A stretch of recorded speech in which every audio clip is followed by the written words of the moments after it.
ദിവ്യകാരുണ്യത്തിന് അപ്പോൾ ഇവിടെ നമുക്കറിയാമല്ലോ, ഉടമ്പടി ഒരു പ്രാർത്ഥനാ രൂപം എന്നതിനേക്കാളുപരി ഒരു പ്രവൃത്തിയുന്മുഖ പ്രാർത്ഥനാ പദ്ധതിയാണ്. എന്താണ് ഉടമ്പടി? ഒരു പ്രവൃത്തിയുന്മുഖ പ്രാർത്ഥനാ പദ്ധതി.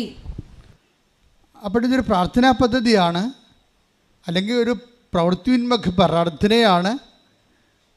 ഇത് ക്രാക്കാകണത് നമ്മൾ അത് ഉടമ്പടി എക്സിക്യൂട്ട് ചെയ്യുമ്പോഴാണ്, പ്രവർത്തിക്കുമ്പോഴാണ്. ബൈബിൾ പറയണത് 3 തരത്തിൽ നമുക്ക് ഉടമ്പടിയെ സമീപിക്കാമെന്ന് പറയണം. 3 തരത്തിൽ പ്രവർത്തിക്കാം. നമുക്കറിയാമല്ലോ, എൻ്റെ ബേസിക് ടേം എന്താണ്? ഉടമ്പടിയെ അവൻ പറയണത് പോലെ ചെയ്യുക. അതാണ് മാതാവിൻ്റെ മധ്യസ്ഥത്തിൽ ഈശോ പറയണത് പോലെ ചെയ്യുകയാണ് ഉടമ്പടി. ഇനി ഈശോ പറയണ പോലെ ഈ യോഹന്നാൻ 2:5 അത് വചനം ഒന്നിന് വായിച്ചേ. അവൻ്റെ അമ്മ പരിചാരകരോട് പറഞ്ഞു, അവൻ നിങ്ങളോട് പറയുന്നത് ചെയ്യുവിൻ. അപ്പം അവൻ നിങ്ങളോട് പറയുന്നത് ചെയ്യുവിൻ. ഇതിൻ്റെ ആദ്യ വെളിപാടെന്ന് പറഞ്ഞത്, ഇതിൻ്റെ കന്യ വെളിപാടായിട്ട് നമുക്ക് ആദ്യം അമ്മ പറഞ്ഞത് അവർക്ക് വീഞ്ഞില്ല എന്നുള്ള സാഹചര്യം, കുടുംബത്തിൻ്റെ ഒരു ഇല്ലായ്മയുടെ സാഹചര്യമാണ്. ഉടമ്പടി കുടുംബത്തിൻ്റെ ഇല്ലായ്മ പരിഹരിക്കുന്ന, എന്ത് തരത്തിലുള്ള ഇല്ലായ്മയായാലും അത് പരിഹരിക്കുന്ന ഒരു പദ്ധതിയാണ്. കുടുംബത്തിൻ്റെ ഇല്ലായ്മ പരിഹരിക്കുന്ന പദ്ധതിയാണ് ഉടമ്പടി. അപ്പോൾ ആ കുടുംബത്തിൽ ചെന്നപ്പോൾ അവിടുത്തെ പ്രശ്നം, അവരെ ഒരു അപമാനകരമായ പ്രശ്നം അനുഭവിക്കാൻ പോയിരുന്നു. നാട്ടുകാരവരെ ക്ഷണിച്ച് വരുത്തിയവരെ അപമാനിച്ച് വരേണ്ട ഒരു അവസ്ഥ വന്ന് വീഞ്ഞ് തീർന്നു പോയി. അപ്പം അങ്ങനെ ഒരു മാനസിക പ്രയാസമുണ്ട്. അത് ശാരീരിക പ്രയാസവും രോഗവും കാര്യങ്ങളൊന്നും അല്ല, ഒരു മാനസിക പ്രശ്നമാണ് കുടുംബത്തിലെ മാതാവ് ആദ്യം അഡ്രസ്സ് ചെയ്യണത്. അപ്പോൾ നിങ്ങൾ മാനസിക പ്രശ്നം എന്ന് പറയുമ്പോൾ ഭ്രാന്തല്ലേ മനസ്സിലുണ്ടാകുന്ന പ്രശ്നം. ഇപ്പോൾ ഒരു പരാജയം വന്നാൽ നമുക്ക് വിഷമം ഉണ്ടാകത്തില്ലേ? പരീക്ഷയ്ക്ക് തോറ്റാൽ നമുക്കൊരു പ്രശ്നം ഉണ്ടാകും. പരീക്ഷയ്ക്ക് തോറ്റാൽ എന്ത് പ്രയാസമാണ് നമുക്കുണ്ടാകണത്? പരീക്ഷയ്ക്ക് തോറ്റെന്നുള്ളത് പ്രയാസം, അത് നമ്മുടെ സ്വകാര്യമാണ്, അത് നമുക്ക് തന്നെ സഹിച്ച് തീർക്കാം. ഇതില്ല, ആൾക്കാർ നമ്മളോട് ചോദിക്കത്തില്ലേ, ജയിച്ചില്ല എന്ന് ചോദിക്കത്തില്ലേ? അപ്പം സമൂഹം അടിച്ചേൽപ്പിക്കണ ഒരു മാനസികാഘാതമുണ്ട്. നാട്ടുകാരെന്ത് പറയുമെന്ന് പറയണില്ല, നാട്ടുകാരെന്ത് പറയും? അപ്പോൾ നമ്മളവർക്ക് നാട്ടുകാരെ വായൊക്കെ പുറത്താൻ പറ്റുക? അതൊക്കെ തിരക്കിട്ട് വല്ല കാര്യം ഉണ്ടെന്ന് വെച്ച് കഴിഞ്ഞാൽ കാര്യം ഉണ്ടെന്നാണ് പറയണത്, മാതാവ് പറയണത്.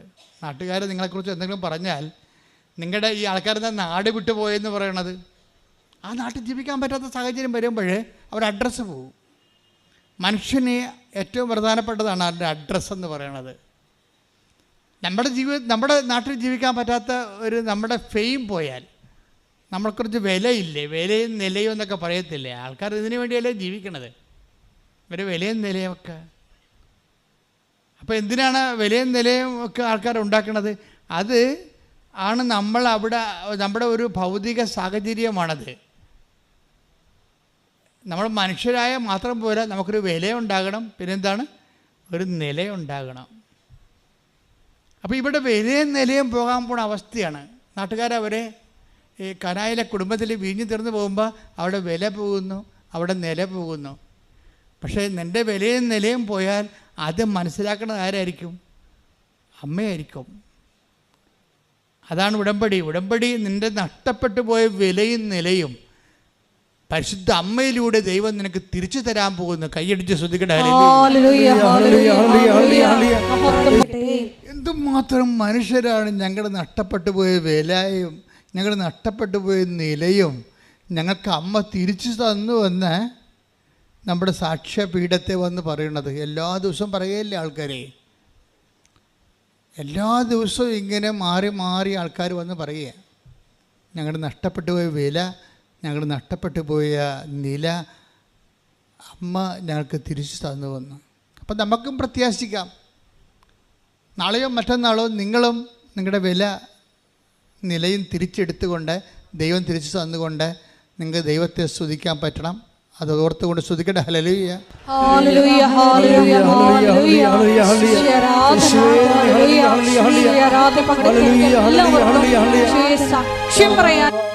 അപ്പോൾ അപ്പോൾ നഷ്ടപ്പെട്ടതോ നഷ്ടപ്പെടാൻ പോകുന്നതോ, അപ്പോൾ നഷ്ടപ്പെടാൻ പോകും നമ്മുടെ ഭാവി നമുക്ക് ഒരു എന്തെങ്കിലും തരത്തിലുള്ള ഒരു ആഘാതം വരാൻ പോകുന്നുണ്ടെങ്കിൽ ദൈവത്തിന് എപ്പോഴും നമ്മുടെ ഭാവിയെ ഇങ്ങനെ സുരക്ഷിതമാക്കണ കാണാം. നിൻ്റെ ഭാവി, വർത്തമാനം മാത്രമല്ല, നിൻ്റെ ഭാവിയെ ദൈവം സുരക്ഷിതമാക്കും. ആ വീട്ടിലൊരു ദുരന്തം, അല്ലെങ്കിൽ അമ്മ തന്നെ ഇവിടെ പ്രത്യക്ഷപ്പെട്ടപ്പോൾ എന്താ പറഞ്ഞത്? ദുരന്തം ഉണ്ടാകാൻ പോകുന്നു എന്നാണ്. ഇപ്പം ഭാവിയിൽ സംഭവിക്കാൻ പോണ കാര്യങ്ങളാണ്.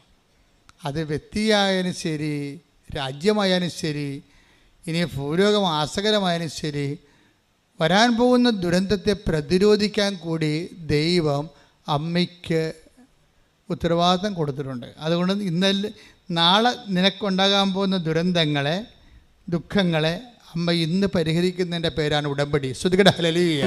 അതാണ് ഉടമ്പടിയുടെ ഒരു മർമ്മം എന്ന് പറഞ്ഞാൽ. അതാണ് എന്താണ്?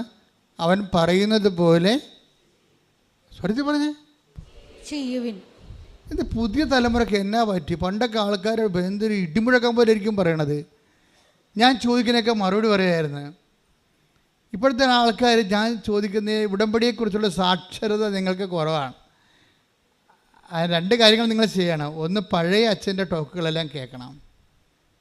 കാര്യം ഉടമ്പടിയുടെ ബേസിക് റെവലേഷൻസ് എല്ലാം പഴയ ധ്യാനത്തിലാണ് കിടക്കുന്നത്. ഇതിപ്പോഴുള്ള എല്ലാം അപ്ഡേഷൻസ് അല്ലേ. ബേസിക് കഴിഞ്ഞിട്ട് പിന്നീടുള്ള അപ്ഡേഷൻസാണ് ഇപ്പോൾ വരണത്. ഇപ്പോഴുള്ള അപ്ഡേഷൻസിൻ്റെ ഗുണമെന്ന് പറയുന്നത് മേജർ പ്രോബ്ലംസ് ക്രാക്ക് ചെയ്യാൻ ഇപ്പോഴത്തെ പ്രിൻസിപ്പിൾസാണ് നല്ലത്. പക്ഷേ ബേസിക് പ്രോബ്ലംസ് ക്രാക്ക് ചെയ്യുന്നതിന് പഴയത് കേൾക്കണം, പഴയ ഉടമ്പടി കേൾക്കണം. അതിനകത്ത് ഓരോ വിഷയങ്ങളെക്കുറിച്ചും അത് വെളിപാടിൻ്റെ ആദ്യകാലമായത് കാരണം ഭയങ്കര പവർഫുള്ളായിരുന്നു ആ കാലങ്ങളിൽ. ഇന്ന് ആൾക്കാർ അതെല്ലാം അനുഷ്ഠിച്ച് അനുഭവം പ്രാപിച്ചെല്ലാം ആവേശിച്ചൊരു സാക്ഷ്യം പറയുന്നൊരു കാലമാണ്. അപ്പം നിങ്ങൾ പഴയതും പുതിയതും കേൾക്കണം. അപ്പോൾ മാത്രമേ നിങ്ങൾക്ക് ഇതിൻ്റെ അത് കാര്യം എപ്പോഴും ഇപ്പോൾ പുതിയൊരു കാര്യം ഇപ്പം ഞാൻ നിങ്ങളോട് പറയാം. ഇപ്പം അവൻ പറയണ പോലെ ചെയ്യുകയാണ് ഉടമ്പടി, അല്ലേ? നമുക്ക് 3 തരത്തിൽ ചെയ്യാവുന്നതാണ്. രാവിലെ അമ്മ പറഞ്ഞത് ഈ ഉടമ്പടി ധ്യാനത്തിൻ്റെ ഒരു പ്രശ്നം. ഇന്നലെ രാത്രി വരെ എൻ്റെ അലച്ചിലാണ്. അടുത്ത പ്രാവശ്യം എന്തായിരിക്കും അമ്മ പറയണത്? ഞാനെപ്പോഴും ജപമാല ചൊല്ലുമ്പോഴും വെറുതെ ഇരിക്കുമ്പോഴൊക്കെ ഉടമ്പടി ധ്യാനത്തെക്കുറിച്ചായിരിക്കും ചിന്തിക്കുന്നത്, പ്രാർത്ഥിക്കണതും ആലോചിക്കണതും. കുർബാന അർപ്പിക്കുമ്പോഴും എൻ്റെ മനസ്സിൽ ഉടമ്പടി ധ്യാനം ഉണ്ടാവും. കുർബാന അർപ്പിക്കുമ്പോഴും അവിടെ അച്ഛന്മാർ കുർബാന ചൊല്ലിക്കണമെങ്കിൽ ഞാൻ കുർബാന കൂടുമ്പോഴും എൻ്റെ മനസ്സിൽ ഞാൻ ഇപ്പം ക്രിസ്തുവിലൂടെ എന്നൊക്കെ പറഞ്ഞപ്പോൾ ഇന്ന് ഞാൻ പറഞ്ഞു അപ്പം ഈ കുർബാനയുടെ ഏറ്റവും ബെസ്റ്റ് ടൈമിലൊന്നാണ് ദൈവമേ ക്രിസ്തുവിൽ തന്നെ അങ്ങേക്ക് എന്ന് പറഞ്ഞ് കുർബാന പിതാവായ ദൈവത്തിന് അർപ്പിക്കുന്ന സമയത്ത് അപ്പായെ വിളിച്ച് പ്രാർത്ഥിക്കാനാണ് സഭ പറയണത്. അപ്പായെ വിളിച്ച് സഭ പ്രാർത്ഥിക്കണം അപ്പോഴാണ്. അതിനുശേഷമാണ് പിന്നീട് സ്വർഗസ്ഥനായ പിതാവേ എന്ന് സഭ പ്രാർത്ഥിക്കുന്നത്. മനോഹരമായൊരു സമയമാണത്, ഒരു വല്ലാത്ത സമയം. അപ്പം അപ്പായുടെയൊക്കെ ക്രിസ്തുവിനെ സഭയ്ക്ക് കാഴ്ചവെക്കാനുള്ള ഏറ്റവും വലിയ കാഴ്ച, അതിനേക്കാൾ വലിയൊരു കാഴ്ച ഇനി ഒരു കാലത്തും സഭയ്ക്ക് അപ്പായ്ക്ക് കൊടുക്കാനുണ്ടാകത്തില്ല. എന്താണ്? അപ്പത്തിൻ്റെ വീഞ്ഞിൻ്റെയും രൂപത്തിൽ സാന്നിധ്യം നൽകുന്ന ക്രിസ്തുവിനെ തന്നെ താങ്ക്സ് ഗിവിംഗ് ആയിട്ട്, യുക്രിസ്റ്റായിട്ട്, നന്ദിയായിട്ട്, സ്വത്രബലിയായിട്ട് അപ്പായ്ക്ക് സമർപ്പിക്കാം. അയ്യോ, അതിനുശേഷമാണ് സഭ അപ്പായുടെ പ്രാർത്ഥന പ്രാർത്ഥിക്കുന്നത്. സ്വർഗസ്ഥനായ ഞങ്ങളുടെ പിതാവേ, കുർബാനയുടെ അംശങ്ങൾ നമ്മൾ അറിയണമെങ്കിൽ എപ്പോഴും കുർബാനയെക്കുറിച്ച് നമ്മൾ ധ്യാനിച്ചുകൊണ്ടിരിക്കും. അത്രയ്ക്ക് മനോഹരം തന്നെയല്ല, അത്രയ്ക്ക് ഈടുള്ള അഭിഷേകം. എല്ലാ പ്രാർത്ഥനയ്ക്കും അഭിഷേകം ഉണ്ടെങ്കിലും കുർബാനയുടെ അഭിഷേകം എന്ന് പറയുന്നത് നമുക്ക് അതിനെ ദൈവം ഇനി ഒരിക്കലും കുർബാനയ്ക്ക് പകരം വേറെ ഒന്നും ചെയ്യത്തില്ല. അത്രയ്ക്ക് എല്ലാ മേഖലകളിലും അത് അഭിഷേകമാണ്. അതിൻ്റെ അന്തസത്ത പണ്ട് ഞങ്ങൾക്ക് അറിയത്തില്ലായിരുന്നു. ലത്തിയിലായിരുന്നു കുർബാന അർപ്പിച്ചുകൊണ്ടിരുന്നത്. എൻ്റെ കുഞ്ഞുനാളിലൊക്കെ പള്ളിയിൽ പോകുമ്പോൾ ഞാൻ 4ാം ക്ലാസ്സിലൊക്കെ ചെല്ലുമ്പോൾ ലത്തീം കുർബാന അച്ഛൻ അങ്ങോട്ട് തിരിഞ്ഞാണ് അർപ്പിച്ചുകൊണ്ടിരുന്നത്. അപ്പോൾ അതിനുശേഷം വത്തിക്കാൻ സുനകദോസ് കൂടി പിതാക്കന്മാരിലൂടെ പരിശുദ്ധാത്മാവ് ജനങ്ങൾക്ക് തിരിഞ്ഞ് കുർബാന അർപ്പിക്കാൻ പറഞ്ഞു. അത് മലയാളത്തിൽ ചൊല്ലാൻ പറഞ്ഞു. അപ്പോഴാണ് ഇടിമുഴക്കം ഉണ്ടായത്. മലയാളത്തിൽ ചൊല്ലിയപ്പോൾ എല്ലാവർക്കും മനസ്സിലായി എന്താണ് നടക്കുന്നത്, അൾത്താരയിൽ എന്താണ് അവർ പാടുന്നത്. കർത്താവെ കനിയണമെന്ന് പറയുമ്പോൾ നമ്മുടെ ഉള്ളിലെ കർത്താവിൻ്റെ കനിവിങ്ങനെ നിറവായി വരും. അതിൻ്റെ കാരണം വെച്ച് കഴിഞ്ഞാൽ ആ പ്രാർത്ഥന വരുന്ന ഒരു സ്രോതസ്സുണ്ട്. അതായത് ഒരു ഗ്രാമത്തെ അല്ലെങ്കിൽ ഒരു പട്ടണത്തെ ശത്രുക്കൾ വളഞ്ഞ് അതിനെ ആക്രമിച്ച് അതിനെ കീഴ്പ്പെടുത്താൻ വേണ്ടി വരുമ്പോൾ ആ പട്ടണത്തിൻ്റെ രാജാവ് പടയാളികളുടെ കൂടെ ഇവരെ എതിർക്കാൻ വേണ്ടി പോകും. അവരെ പുറകെ നടന്ന് ആക്രമിച്ച് കീഴ്പ്പെടുത്തി അവരുടെ രാജ്യം കൊള്ളയടിച്ച് അവിടുന്ന് രത്നങ്ങളും സ്വർണങ്ങളുമായിട്ട് രാജാവ് തിരിച്ചു വരുന്ന ഒരു റോമൻ ഒരു ചരിത്രത്തിൻ്റെ പിന്നിലുണ്ട്. അപ്പം ജനങ്ങൾ പറയും എന്താണ്, രാജാവ് സ്വർണവും രത്നവുമായിട്ട് നമ്മളെ കൊല്ലാമെന്ന ശത്രുക്കളെ നമ്മൾ കീഴടക്കി കഴിഞ്ഞിട്ട് അവരുടെ പണ്ടം നമ്മൾ കൊള്ളയടിച്ച് കഴിഞ്ഞിട്ട് ആ കൊള്ള വസ്തുക്കളുമായിട്ട് തിരിച്ചു വരുന്ന ഒരു ഓരവുണ്ട്. അതാണ് അത് യഹൂദൻ്റെ ജീവിതത്തിൽ അതുണ്ട്. യഹൂദൻ പറയും കൊള്ള വസ്തുക്കൾ പങ്കിടുന്നവരെ പോലെ ഞങ്ങൾ ആഹ്ലാദിച്ചെന്ന്. അപ്പോൾ നമ്മളോർക്കും കൊള്ള വസ്തുക്കൾ കാണുമ്പോൾ കണ്ടവൻ്റെ മുതൽ കൈയേറിയതിന് ആഹ്ലാദം ഉണ്ടാവുക. യഹൂദിന് ആഹ്ലാദം ഉണ്ടാവും. കാര്യം എന്താണ്, അവൻ്റെ പാർപ്പിടം കൈയേറാൻ വന്നവനെയാണ് രാജാവ് പോയി ആക്രമിച്ചിട്ട് അവൻ്റെ കൊള്ള വസ്തുക്കൾ പങ്കിട്ടുണ്ടോന്നിരിക്കുകയാണ്. ഇവൻ മരിക്കുന്നതിന് പകരം ഇവൻ ജീവിക്കുകയും ഇവനെ വർത്തമാനമാക്കുകയും ചെയ്യും. അത് കുർബാനയിൽ രാജാവ് ക്രിസ്തുവാണ്. സാത്താൻ നമ്മുടെ ആത്മാവിനെ തകർക്കാൻ വേണ്ടി വന്നു. അതിന് ക്രിസ്തു അവനോട് പടപൊരുതി അവൻ്റെ രക്തത്താൽ നമ്മളെ വീണ്ടെടുത്ത് ക്രിസ്തു നമുക്ക് പകരം വില കൊടുത്തുകൊണ്ട് ക്രിസ്തുവിൻ്റെ ആ വില കൊടുപ്പിലും ആ ത്യാഗോജ്വലമായ ബലിയർപ്പണത്തിലും അപ്പം പ്രസാദിച്ചുകൊണ്ട് അപ്പം ക്രിസ്തുവിനെ പ്രസാദിച്ചുകൊണ്ട് കൃപ നൽകുമ്പോൾ ആ കൃപയുമായി രാജാവ് എഴുന്നള്ളി വരികയാണ് കുർബാനയിലേക്ക്. അപ്പോൾ പറയും കർത്താവെ കനിയണമേ എന്ന് പറയും, ക്രിസ്തുവെ കനിയണമേ എന്ന് പറയും. എന്താ കാര്യം, നീ ഞങ്ങളുടെ ശത്രുക്കളെ തകർത്തെടുത്ത് നേടിയിട്ടുള്ള കൃപയുടെ രത്നങ്ങളെ ഞങ്ങളുടെ കയ്യിൽ വിട്ടുതരണേ. പണ്ട് രാജാക്കന്മാർ ചെയ്തുകൊണ്ടിരുന്നതാണ്. അവർ തിരിച്ചു വരും, കൊള്ളയടിച്ച വസ്തുക്കളുമായിട്ട് തിരിച്ചു വരുമ്പോൾ ജനങ്ങളിങ്ങനെ തുണികൾ വിരിച്ചുകൊണ്ട് ആ രാജാവിനെ എതിരേറ്റുകൊണ്ട് കർത്താവ് കനിയണമെന്ന് പറയുമ്പോൾ രാജാവ് രത്നങ്ങൾ വാരിനെ ജനങ്ങളിലേക്ക് എറിഞ്ഞിട്ട് കൊടുക്കും. എന്തൊരു ആഹ്ലാദത്തോടും ആരവത്തോടു കൂടിയാണ് അവരത് പറയണത്. അത് ഭയങ്കരമായ ഒരു ചരിത്രപരമായ വികാരോജ്വലമായ നിമിഷങ്ങളാണ് സഭ കുർബാനയിലേക്ക് എടുത്തിരിക്കുന്നത്. അത് മനോഹരമാണ് ശരിക്കും പറഞ്ഞാൽ.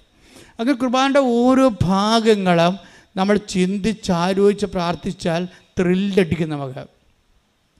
അപ്പോൾ കുർബാന ശ്രുതികട മക്കളെ, ശ്രുതികട ഹല്ലേലൂയ.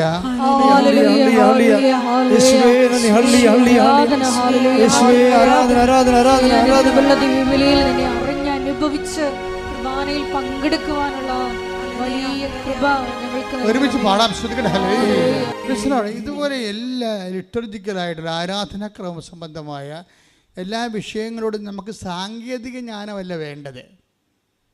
നമുക്ക് വേണ്ടത് ബയോളജിക്കൽ റിലേഷനാണ്. ജൈവജ്ഞാനം വേണം. അതിൻ്റെ ഓരോ വിഷയങ്ങൾക്കും അതിൻ്റെ ജൈവപരതയുണ്ട്.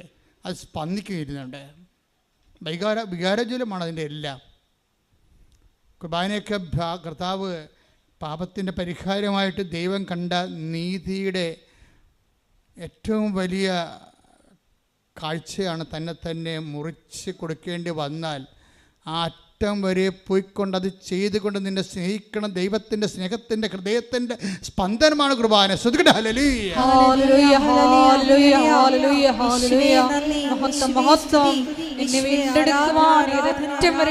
അവസാന താഴ് സമയം. ശ്രുതികട ഹല്ലേലൂയ. എല്ലാവരും ശ്രുതിക്കട്ടെ, ശക്തമായി ശ്രുതിക്കട്ടെ, ഇടിമുഴക്കം പോലെ ശ്രുതിക്കട്ടെ. കർത്താവിൻ്റെ സ്നേഹം, കർത്താവിൻ്റെ സ്നേഹം, കർത്താവിൻ്റെ സ്നേഹം എല്ലാവർക്കും മുഴുകട്ടെ. ശ്രുതിക്കട്ടെ ഹല്ലേലൂയ.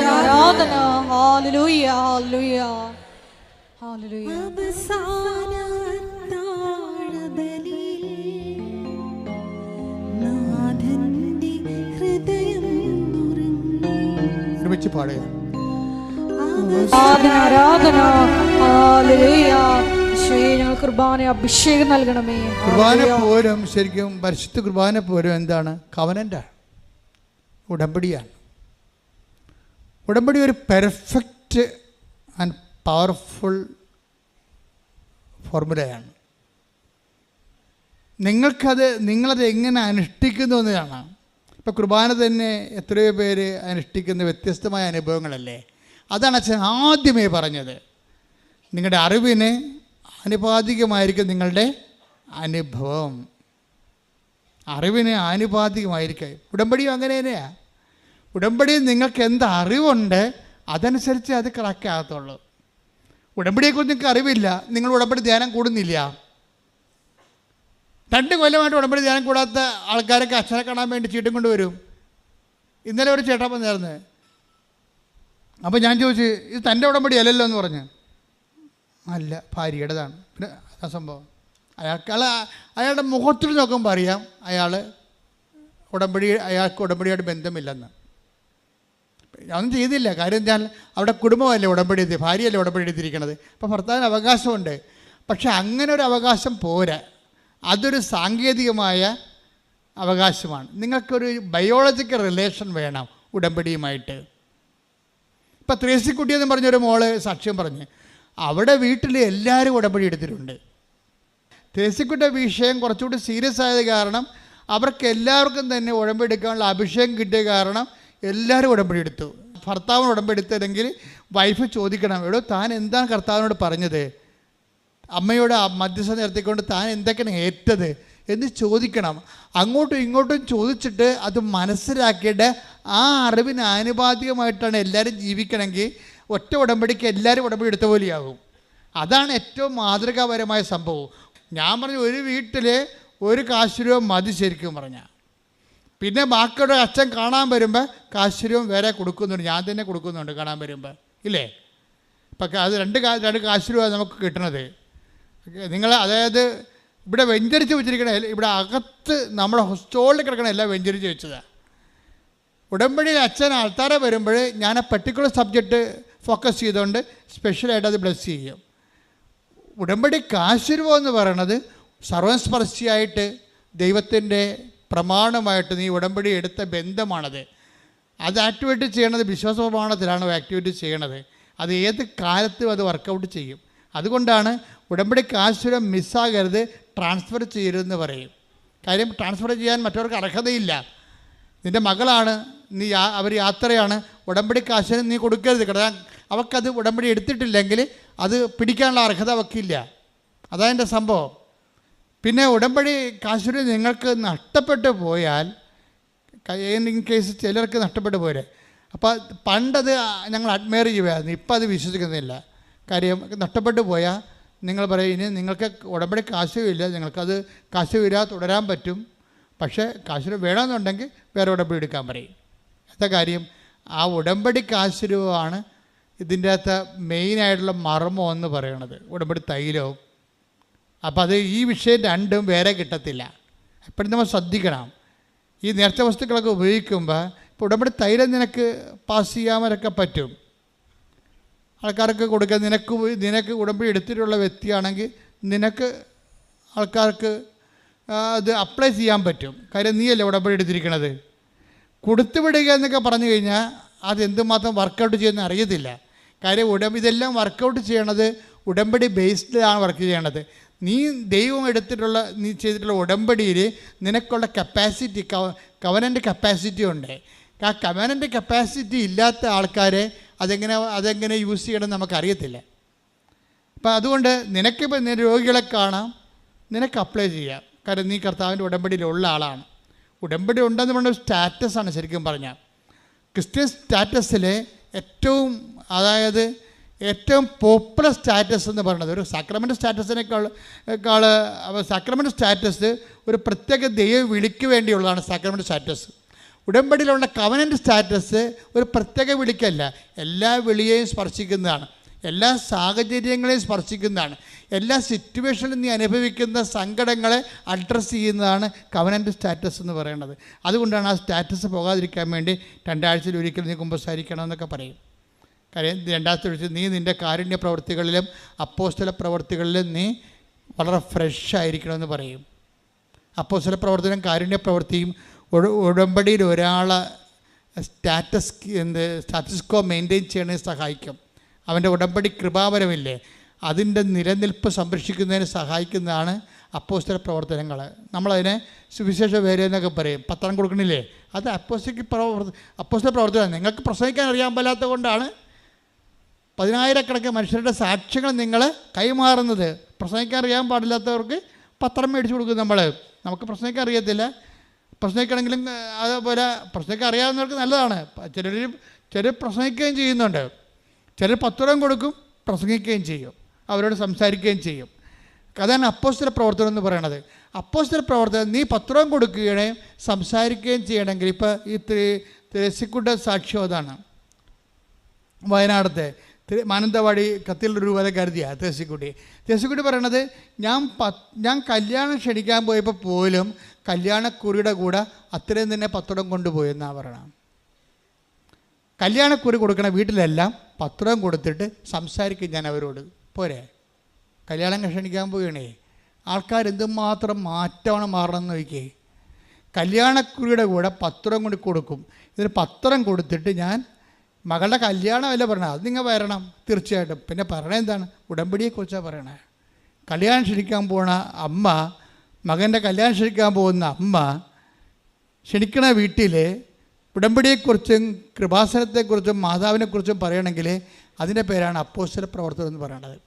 ഈ അപ്പോസ്തല പ്രവർത്തനവും അതുപോലെ കാരുണ്യ പ്രവർത്തികളും, ഈ 2 കാര്യം സ്റ്റാറ്റസ് കോ മെയിൻറ്റെയിൻ ചെയ്താലേ, അതിൻ്റെ തലസ്ഥിതി നിലനിർത്തിയെടുത്താലേ നിങ്ങൾ കവനൻറ്റിലാണ്. ശരിക്കും പറഞ്ഞാൽ കവനൻറ്റിലാണെന്ന് വെച്ച് കഴിഞ്ഞാൽ ഈ നമ്മൾ തൊട്ടതെല്ലാം പൊന്നാകുമെന്ന് പറയത്തില്ലേ, അതുപോലുള്ള അനുഭവമാണ്. കാര്യം ഉടമ്പടിക്കൊരു പ്രശ്നം വെച്ചാൽ, ഉടമ്പടിയിൽ ദൈവം നിങ്ങളതിൻ്റെ ഫോർമുല കറക്റ്റ് ചെയ്താൽ പിന്നെ ഓട്ടോമാറ്റിക്കായിട്ട് ഗ്രേസ് നിങ്ങൾ ആഗ്രഹിക്കുന്ന മേഖലയെല്ലാം കൃപ ഒഴുകിക്കൊണ്ടിരിക്കും. കാര്യം എന്താണ്? ദൈവം വിശ്വസ്തനും സത്യസന്ധനുമായതുകൊണ്ട് നിങ്ങൾ സത്യത്തിലാണ് അത് ചെയ്യണമെന്നുണ്ടെങ്കിൽ നിങ്ങളെ ഫ്രോഡ് കളിക്കരുത്. കാര്യം നിങ്ങൾ ഫ്രോഡ് കളിക്കുന്നത് വെച്ചാൽ 90 ദിവസം വരെ ഒരു അഡ്ജസ്റ്റ്മെൻറ്റിൽ പോകാം. 90 ദിവസം കഴിയുമ്പോൾ വല്ല പഴയ അവസ്ഥയിലേക്ക് പിരിയാവെന്നൊക്കെ പറഞ്ഞുകൊണ്ടാണ് നിങ്ങൾ ഉടമ്പടി എടുക്കണമെങ്കിൽ ദൈവത്തിന് അറിയാമല്ലോ, ഇത് ചുമ്മാ കാര്യം കാണാൻ വേണ്ടി വയറ്റിപ്പഴപ്പിന് വേണ്ടി ചുമ്മാ ഉടുത്ത് കെട്ടി പണ്ടാരെ ഇറങ്ങിയിരിക്കണമെന്ന് അറിയാമല്ലോ ദൈവത്തിന്. അതുകൊണ്ട് വർക്കൗട്ട് ചെയ്യത്തില്ല. അപ്പം നിങ്ങൾ പറഞ്ഞ കർത്താവേ, ഉടമ്പടി തന്നെ ആ അരൂപിച്ച് ജീവിക്കാൻ സഹായിക്കുന്നത് പ്രാർത്ഥിക്കണം. പിന്നെ ഇതൊന്നും പ്രാർത്ഥിക്കുന്നതിന് മുമ്പ് വേറൊരു പ്രാർത്ഥനയുണ്ട്. എന്താണെന്നറിയാവോ? ഉടമ്പടി പെട്ടെന്ന് കത്തണമെങ്കിൽ, പെട്രോൾ കത്തണ പോലെ കത്തണമെങ്കിൽ പ്രാർത്ഥിക്കേണ്ട ഒരു പ്രാർത്ഥന ഉണ്ട്. എന്താണ്? അതൊരു വരി പ്രാർത്ഥനയേ ഉള്ളൂ. ഒരു വരി പ്രാർത്ഥന ഉണ്ടെങ്കിൽ ഉടമ്പടി പെട്രോൾ പോലെ കത്തും. എന്ത് പ്രാർത്ഥനയാണത്? അമ്മേ, എന്നെ അമ്മയുടെ പ്രത്യക്ഷീകരണത്തിൻ്റെ സാക്ഷിയാക്കണമേ. തീർന്ന്. This over. എല്ലാം അതിൻ്റെ അകത്തുണ്ട്. ഒറ്റ പ്രാർത്ഥന. ഞാനിവിടെയൊക്കെ പറയുമ്പോൾ ഞാൻ പറഞ്ഞു, നീ ഓപ്പറേഷൻ്റെ സമയത്ത് അല്ലെങ്കിൽ നീ പ്രസവിച്ചുകൊണ്ട് ഇരിക്കുന്ന സമയത്ത് എനിക്ക് പേറ്റുന്നോ വന്നുകൊണ്ടിരിക്കുകയാണ്. അപ്പോഴും നീ വായ തുടച്ചു, അമ്മേ എന്നെ പ്രത്യക്ഷീകരണത്തിൻ്റെ സാക്ഷിയാക്കണമേ. തീർന്ന്. പ്രത്യക്ഷീകരണ പ്രാർത്ഥനയുടെ കൺസൈസ് രൂപമാണ്. അതിലിങ്ങനെ നമ്മൾ അതിൻ്റെ എന്താണ് കാച്ചി കുറുക്കി അതിൻ്റെ സത്ത് കടഞ്ഞെടുത്തിട്ട് എടുക്കുന്ന സംഭവമാണ് ക്യാപ്സ്യൂള്. എന്താണ്? ഒരു ക്യാപ്സ്യൂൾ പ്രെയറാണ്. Covenant capsule prayer. എന്താണ് പറഞ്ഞേ? അമ്മേ എന്നെ അമ്മയുടെ പ്രത്യക്ഷീകരണത്തിൻ്റെ സാക്ഷിയാക്കണമേ. ഇതൊരു 10 പ്രാവശ്യം നിനക്കൊരു ദിവസം പറയാൻ ഇടയായി കഴിഞ്ഞാൽ നീ നിൻ്റെ കവനൻ്റിലെ ബയോളജിക്കൽ റിലേഷൻ കീപ്പ് ചെയ്യാൻ പറ്റും. സാങ്കേതിക ജ്ഞാനമല്ല, സാങ്കേതിക റിലേഷൻ, ടെക്നിക്കൽ റിലേഷനുണ്ട്. പല ആൾക്കാർക്കും ഉടമ്പടിയുമായിട്ടുള്ള ടെക്നിക്കൽ റിലേഷനാണ്. ടെക്നിക്കൽ റിലേഷനിൽ അതിൻ്റെ ഒരു വരണ്ട കാലാവസ്ഥയിലാണ് ഈ സാധനം വർക്കൗട്ട് ചെയ്യണത്. ഇപ്പം തെങ്ങ് നോക്കിക്കഴിഞ്ഞാൽ തെങ്ങ് നോക്കുമ്പോൾ തേങ്ങയുണ്ട്, തേങ്ങ ഉണ്ടെന്ന് പറയാൻ പറ്റും. എത്ര വെള്ളക്കാ പൊട്ടിയതായിരിക്കും? 50 വെള്ളക്കാ പൊട്ടി. എത്ര തേങ്ങയുണ്ട്? 4 തേങ്ങയുണ്ട്. പോരെ? അതാണ് പ്രശ്നം. തേങ്ങ ഉണ്ടെന്ന് പറഞ്ഞൊരു കാര്യമില്ല, സാങ്കേതികമാണ്. ഭൂമിയിൽ ഇങ്ങനെ ആ സംഭവം, ആ തെങ്ങെന്ന് പറഞ്ഞ സാധനം ഭൂമിയിൽ ഉറച്ച് നിൽക്കണ കാരണം 4 തേങ്ങയുണ്ട്. പക്ഷേ വെള്ളക്കാത്രയുടെ പൊട്ടിയിരിക്കണത് 50 വെള്ളക്കാ പൊട്ടിയിട്ടാണ് 4 തേങ്ങയുള്ളത്. ഒന്നുമില്ലെങ്കിൽ ഒരു 10-20 തേങ്ങ പിടിക്കേണ്ടതാണത്. നല്ല വളക്കൂറുള്ള മണ്ണിലാണ് ആ തെങ്ങ് നിൽക്കണമെന്നുണ്ടെങ്കിൽ, ഇത്തിരി വെള്ളമൊക്കെ ആവശ്യത്തിനുണ്ടെങ്കിൽ ഒരു 10-20 തേങ്ങ കിട്ടേണ്ട സംഭവത്തിൽ 4 തേങ്ങയാണ്. എന്തുകൊണ്ടാണ് ഈ ഉടമ്പടിയിൽ ഈ വ്യത്യാസം വന്നത്? എല്ലാവരും എടുത്തിരിക്കുന്ന ഉടമ്പടിയാണ്. ചിലത് 4 തേങ്ങ, ചിലത് 8 തേങ്ങ, ചിലത് 12 തേങ്ങ, ഇങ്ങനെ കിടക്കണം. ഈ വ്യത്യാസം വരാൻ കാരണം എന്താണ്? അതിൻ്റെ കാരണം ചെയ്വനയുടെ രീതികളാണ്. ബൈബിളിൽ 3 തരം ചെയ്വനയുണ്ട്. ചെയ്വന എന്ന് പറഞ്ഞാൽ എന്താണ്? ചെയ്യുന്ന രീതികൾ. അവൻ പറയണ പോലെ ചെയ്യണതാണല്ലോ ഉടമ്പടി. പക്ഷെ അവൻ പറയണ പോലെ എല്ലാവരും ചെയ്യണില്ല. ചിലർ ചെയ്യണം. ഇപ്പോൾ ബൈബിളിൽ 3 തരം ചെയ്ത്ത ഉള്ളത്. ഒരു ചെയ്ത്ത് എന്താണ്? ഒരു ചെയ്തെന്ന് പറയണത് മത്തായിയുടെ സുവിശേഷം 25:18 ഒരു ചെയ്ത്തുള്ളത്. അതെന്ത് ചെയ്ത്താണത്? അവന് കിട്ടിയ നാണയം, താലന്ത് അവൻ കൊണ്ട് കുഴിച്ചിട്ടിട്ട് വെറുതെ ഇരിക്കും. ചില ഉടമ്പടി എടുത്ത് വെറുതെ ഇരിക്കുന്ന ആൾക്കാരില്ലേ? അതാ സംഭവം. അത് വായിച്ചൊന്ന് വായിച്ചാൽ ഒന്ന് മത്തായിയുടെ സുവിശേഷം എടുത്തേ. മത്തായി 25:18. എന്നാൽ ഒരു താലന്ത് ലഭിച്ചവൻ പോയി നിലം കുഴിച്ച് യജമാനന്റെ പണം മറച്ചു വെച്ചു. അതാണ് അവിടെ. അവൻ അപ്പം അതിന് മൊത്തം വായിച്ചതൊക്കെ മനസ്സിലാകത്തുള്ളത്. മൊത്തം ഒന്ന് വായിച്ചത് മത്തായി ശ്രീകാട് സുവിശേഷം 25:14 മുതലുള്ള ഒരുവൻ യാത്ര പുറപ്പെടുന്നതിന് മുമ്പ് പറഞ്ഞേ. ഒരുവൻ യാത്ര പുറപ്പെടുന്നതിന് മുമ്പ് ഭൃത്യന്മാരെ വിളിച്ച് തന്റെ സമ്പത്ത് അവരെ ഭരമേൽപ്പിച്ചതുപോലെയാണ് സ്വർഗരാജ്യം. അവൻ ഓരോരുത്തന്റെയും കഴിവനുസരിച്ച് ഒരുവന് 5 താലന്തും മറ്റൊരുവന് 2 വേറൊരുവന് 1 കൊടുത്ത ശേഷം യാത്ര പുറപ്പെട്ടു. 5 താലന്ത് ലഭിച്ചവൻ ഉടനെ പോയി വ്യാപാരം ചെയ്ത് 5 താലന്ത് കൂടി സമ്പാദിച്ചു. 2 താലന്ത് കിട്ടിയവനും 2 കൂടി നേടി. എന്നാൽ 1 താലന്ത് ലഭിച്ചവൻ പോയി നിലം കുഴിച്ച് യജമാനന്റെ പണം മറച്ചു വെച്ചു. അപ്പൊ ഇങ്ങനെ ഒരു രീതിയുണ്ട്. ഉടമ്പടി എടുക്കാം, പക്ഷെ ഉടമ്പടി മറച്ചു വെക്കും ആൾക്കാർ. വീട്ടുകാർ പോലും അറിയത്തില്ല ഒരു ഉടമ്പടി എടുത്തതാണെന്ന്. നമ്മൾ ഉടമ്പടി എടുക്കും, പക്ഷേ വീട്ടുകാർക്ക് പോലും അറിയാൻ പറ്റത്തില്ല ഉടമ്പടി എടുത്താണോ ഇല്ലയെന്ന്. കാര്യം വീട്ടുകാർ ഉടമ്പടി എടുത്തതാണെന്ന് അറിഞ്ഞു കഴിഞ്ഞാൽ ഇവൻ അളിയൻ വരുമ്പോൾ വല്ല വീശിക വല്ലതും ചെയ്താൽ വീട്ടുകാരെ പിടിക്കുക. ഇടാ നീ ഉടമ്പടി എടുത്തതല്ലേ, എന്തിനാണ് പോക്കൃത്തരം കാണിക്കണമെന്ന് ചോദിക്കും. അതുകൊണ്ട് പറ്റിപ്പുകാർ ഉടമ്പടി പുറത്ത് പറയത്തില്ല, മറച്ചു വെക്കും. അതാണ് 25:18. 1 താലന്ത് ലഭിച്ചവ വന്നിട്ട് അത് മറച്ചു വെച്ചു. ഉടമ്പടി മറ്റുള്ളവരെ അറിയാതെ ജീവിക്കണ കുറേ ആൾക്കാരുണ്ട്. അതാണ് മറച്ചു വെപ്പുകാരെന്ന് പറയുന്നത്. നിങ്ങൾ അങ്ങനെയാണെന്ന് ചിന്തിക്കണം കേട്ടോ, പണി കിട്ടേ. ഉടമ്പടി എടുത്തിട്ട് മറച്ചു വെക്കുക. ഞാൻ ഉടമ്പടി എടുത്തതായിട്ട് വീട്ടുകാർക്കോ നാട്ടുകാർക്കോ അറിയാൻ പറ്റത്തില്ല. പത്രം കൊടുക്കത്തില്ല, അത് വേറെ ആരെങ്കിലും ഏൽപ്പിക്കും, അല്ലെങ്കിൽ അലമാരി വെച്ചേക്കും, മറച്ചു വെക്കും. പത്രം കൊടുത്താലല്ലേ ഉടമ്പടി എടുത്തെന്ന് അറിയത്തുള്ളൂ. അപ്പോൾ ഇങ്ങനെ മറച്ചു വെച്ചാൽ സ്വാഭാവികമായിട്ടും എന്താ സംഭവിച്ചിരിക്കണത്? പണ്ട് ഉടമ്പടി എടുക്കാൻ വന്നപ്പോൾ ഉണ്ടായിരുന്നത് കൂടി തിരിച്ചെടുക്കാൻ സാധ്യതയുണ്ട്.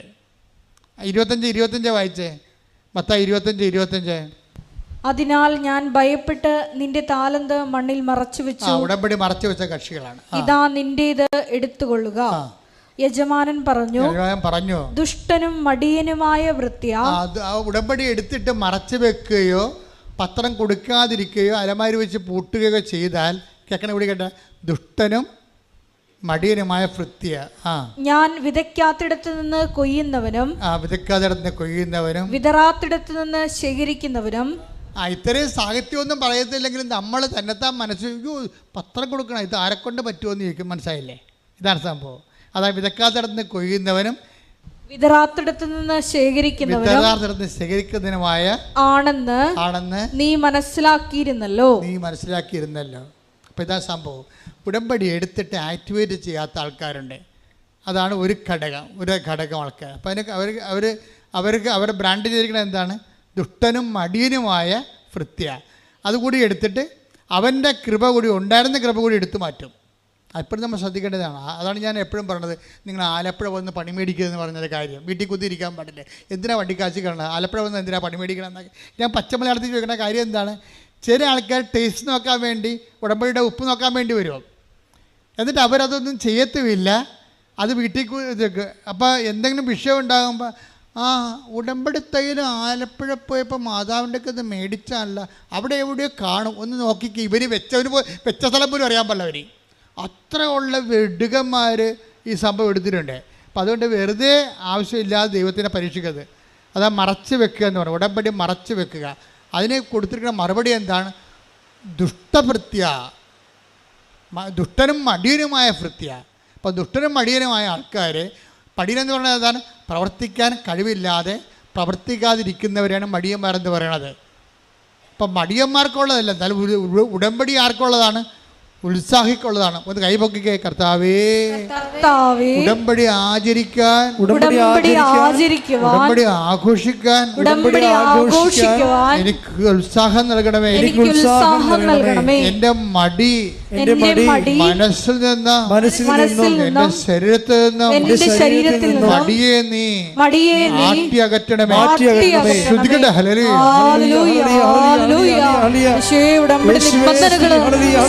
പൂർവം അത്യുത്സാഹത്തോടെ ചെയ്ത് ത്രിമേകം സാക്ഷ്യം പറയുവാൻ ഈ ആരാധനയിലൂടെ ഞങ്ങളെ അഭിഷേകം ചെയ്യണമേ.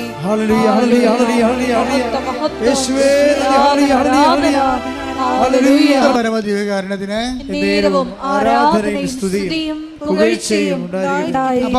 നമ്മുടെ സബ്ജക്റ്റ് എന്താണ്? 3 തരത്തിൽ നമുക്ക് ഉടമ്പടി ആക്ടിവിറ്റി ചെയ്യാൻ പറ്റും. ഒന്നെന്താണ്? ഒന്ന്, ഉടമ്പടി എടുത്തിട്ട് മറച്ചു വെക്കുക.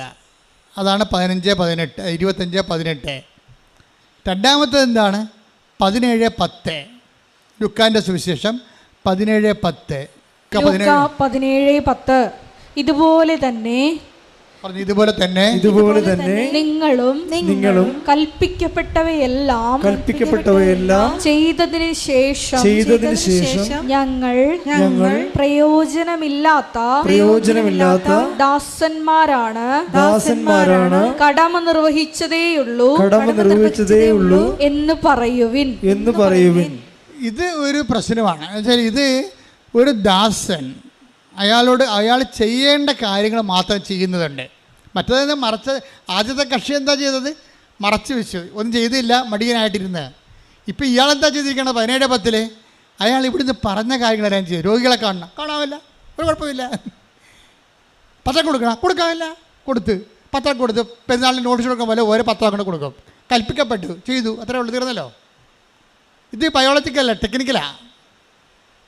ഇതൊരു ജൈവപരമായ ഉടമ്പടിയല്ല. ശരിക്കും പറഞ്ഞാൽ ഇതൊരു സ്നേഹബന്ധത്തിൻ്റെ പേരിലുള്ളതല്ല, ഉടമ്പടി എടുത്തതിൻ്റെ പേരിലുള്ള കാട്ടിക്കൂട്ടലാണ്.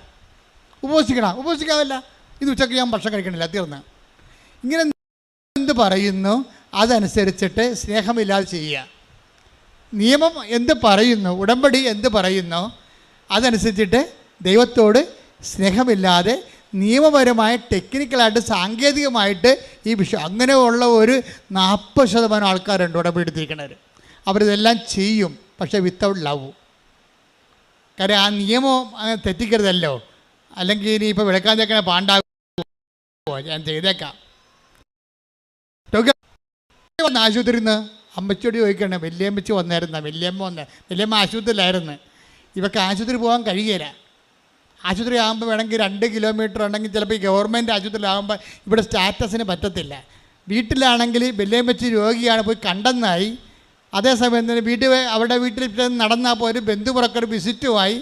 അപ്പോൾ അങ്ങനെ കുറേ ഗുണങ്ങളുണ്ട്. അപ്പോൾ അളന്നും തൂക്കിയും രോഗികളെ കാണുന്ന സാങ്കേതിക ഉടമ്പടിക്കാരുണ്ട്. അവിടെ ദൈവസ്നേഹമില്ല, ആ നിയമം പാലിക്കപ്പെട്ടതെല്ലാം ചെയ്യുക.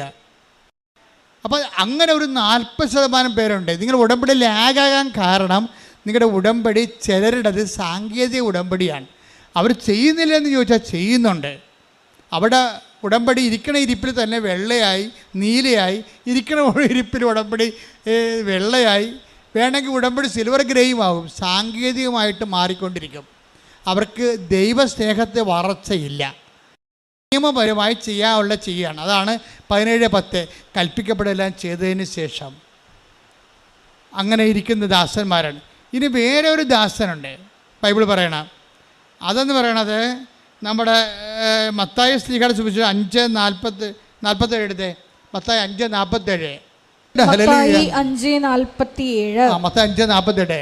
സഹോദരങ്ങളെ മാത്രമേ നിങ്ങൾ അഭിവാദനം ചെയ്യുന്നുള്ളൂവെങ്കിൽ വിശേഷവിധിയായി എന്താണ് നിങ്ങൾ ചെയ്യുന്നത്? നിയമപരമായിട്ടുള്ള കാര്യങ്ങളെ കൽപ്പിക്കപ്പെടെല്ലാം ചെയ്ത കാര്യങ്ങൾ, സഹോദരനെ സ്നേഹിക്കുന്ന കാര്യമാണ് ഈ ദൈവം പറഞ്ഞിരിക്കുന്നത് വചനത്തിൽ, അല്ലേ? നീ നിന്നെപ്പോലെ തന്നെ നിൻ്റെ അയൽക്കാരനെ സ്നേഹിക്കുക. അപ്പം അത് അയൽക്കാരനെ സ്നേഹിക്കുന്നു, അത്രേ ഉള്ളൂ. പക്ഷേ അങ്ങനെയുള്ള സഹോദരൻ മാത്രമേ നീ അഭിവാദനം ചെയ്യുന്നുള്ളെങ്കിൽ പിന്നെന്ത് ചെയ്യണത്? വിശേഷവിധിയായി നീ എന്താണ് ചെയ്യണത്? അതാണ് ഉടമ്പടിയുടെ പ്രശ്നം. അത് ക്രാക്കാകണമെങ്കിൽ കാരണം അത് ക്രാക്കാകണമെങ്കിൽ കൽപ്പിക്കപ്പെട്ട ചെയ്താൽ മാത്രം പോരാ. പിന്നെ എന്ത് ചെയ്യണം? അവൻ പറയണ പോലെ ചെയ്യണമല്ല. അവൻ പറയണ പോലെ ചെയ്യുന്നതിൻ്റെ കൂട്ടത്തിൽ മൂന്ന് തരത്തിൽ ചെയ്യാൻ പറ്റും. ഒന്നെന്താണ്? ഒന്ന് 25:18 എന്താണ്? മറച്ചു വെക്കുക. ഉടമ്പടി പേപ്പർ വരെ അല്ലെങ്കിൽ പത്രം വരെ അലമാരി എടുത്ത് പൂട്ടി വെക്കുക, മറച്ചു വെക്കുക. രണ്ടാമത്തേത് എന്താണ്? രണ്ടാമത്തേത് കൽപ്പിക്കപ്പെടെല്ലാം ചെയ്യുക. അത് ലൂക്കാ 17:10. മൂന്നാമത്തേത് എന്താണ്? 5:47 മത്തായി 5:47 എന്താ പറയണത്? വിശേഷ വിധിയായി നിങ്ങൾ എന്താണ് ചെയ്യണത്? ഉടമ്പടി ഇത്തരം കാര്യങ്ങൾ കൃപാസനത്തിൽ പറഞ്ഞിട്ടുണ്ടെങ്കിലും ചില ആൾക്കാർ അവരാണ് ക്രാക്ക് ചെയ്യണത്. അവരാണ് അത് എപ്പോഴും നമ്മൾ ശ്രദ്ധിക്കണം. ഇപ്പോൾ ത്രേസ്യക്കുട്ടിയുടെ സാക്ഷ്യം എന്ന് പറയുമ്പോൾ ത്രേസ്യക്കുട്ടി കുഷ്ഠരോഗികളെ കാണാൻ പോകും. രോഗികളെ കാണാൻ പോകാൻ പറഞ്ഞിട്ടുണ്ടല്ലേ ഇവിടെ. അപ്പോൾ അവർ കുഷ്ഠരോഗികളെ കാണാൻ പോകുമ്പോൾ അവർ ചെയ്യണത് എന്താണെന്ന് അറിയാമോ? എല്ലാവരും കെട്ടിപ്പിടിച്ച് ഉമ്മ വെക്കും, എന്നിട്ട് പത്രം വായിച്ച് കേൾപ്പിക്കും, കണ്ണ് കാണാൻ. അതാണ് വിശേഷവിധി എന്ന് പറയണത്.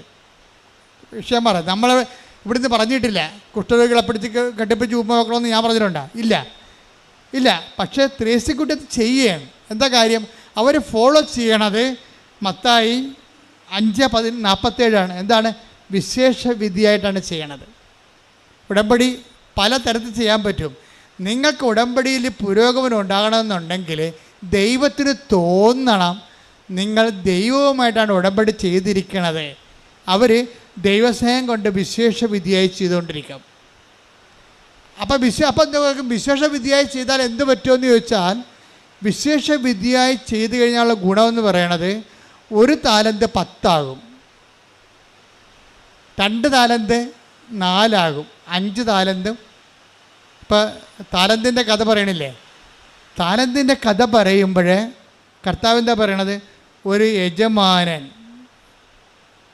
തൻ്റെ ഭൃത്യന്മാരെ വിളിച്ച് ഒരാൾക്ക് 5 താലന്ത് കൊടുത്തു. Take the word of God. വായിച്ചേ. മത്തായി 25:14. ഒരുവന് യാത്ര പുറപ്പെടുന്നതിന് മുമ്പ് ഭൃത്യന്മാരെ വിളിച്ച് തന്റെ സമ്പത്ത് അവരെ ഭരമേൽപ്പിച്ചതുപോലെയാണ് സ്വർഗരാജ്യം.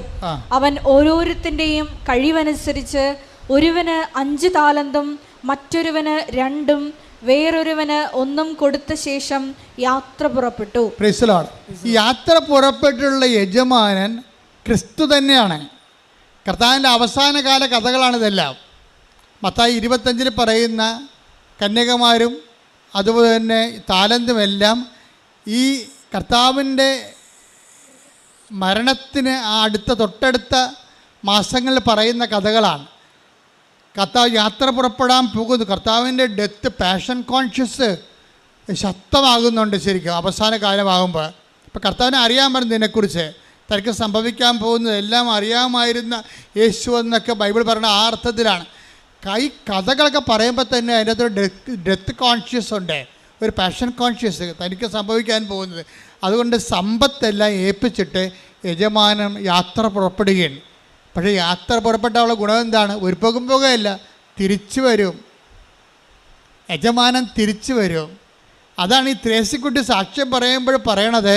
കൃപാസനം, ഈ പുണ്യഭൂമി കർത്താവിൻ്റെ 2ാം വരവിനായി ഒരുക്കുന്ന പാഠശാല എന്ന് പറയും.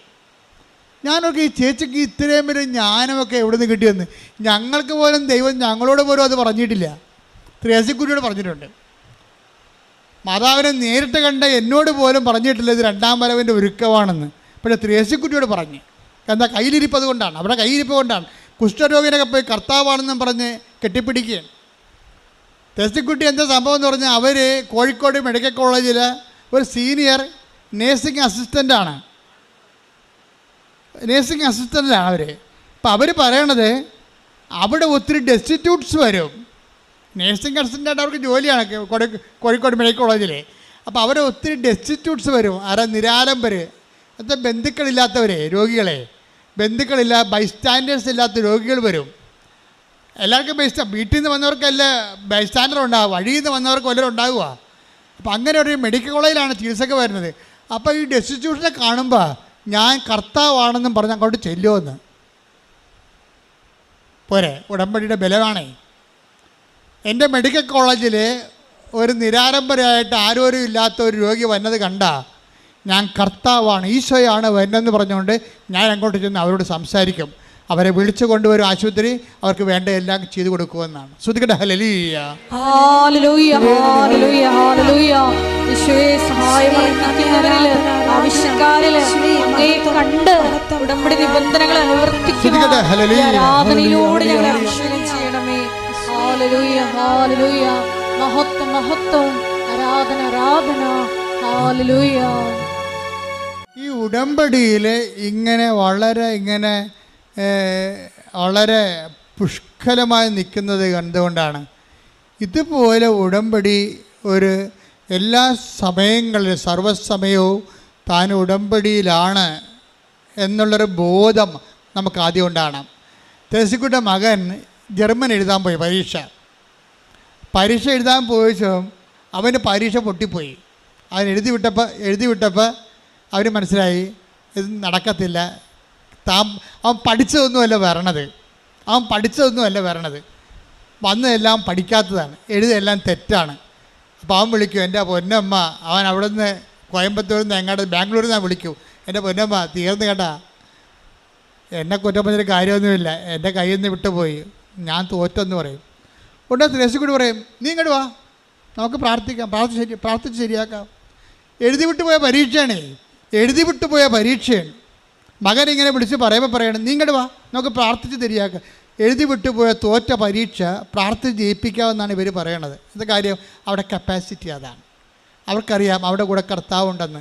മരിച്ചുയർത്തുന്നവനാണ് വിശ്വസിക്കുന്നത്. ഏത് മരണത്തിൽ നിന്ന് ജയിക്കുമെന്നറിയാം. അവർ പ്രാർത്ഥിച്ച ആ മകനെ ജയിപ്പിച്ച് 68% മാർക്ക് മേടിച്ച്. ശ്രുതികട ഹല്ലേലൂയ.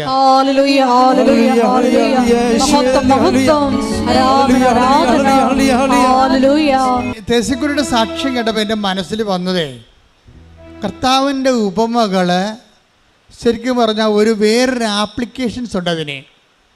നമ്മളെപ്പോഴും വിചാരിക്കുന്നത് ഒരു വ്യക്തിക്ക് കൊടുത്ത കഴിവിനെക്കുറിച്ചാണ് പറയണത്, ഒരു വ്യക്തിക്ക് കൊടുത്ത കഴിവ്. അപ്പോൾ ആ ഉപമയുടെ പ്രശ്നം, അതിൻ്റെ ആപ്ലിക്കേഷൻ, ബൈബിൾ അതിനെ ആപ്ലിക്കേറ്റ് ചെയ്തിരിക്കുന്നത് പേഴ്സൺ ഓറിയൻറ്റഡ് ആണ്.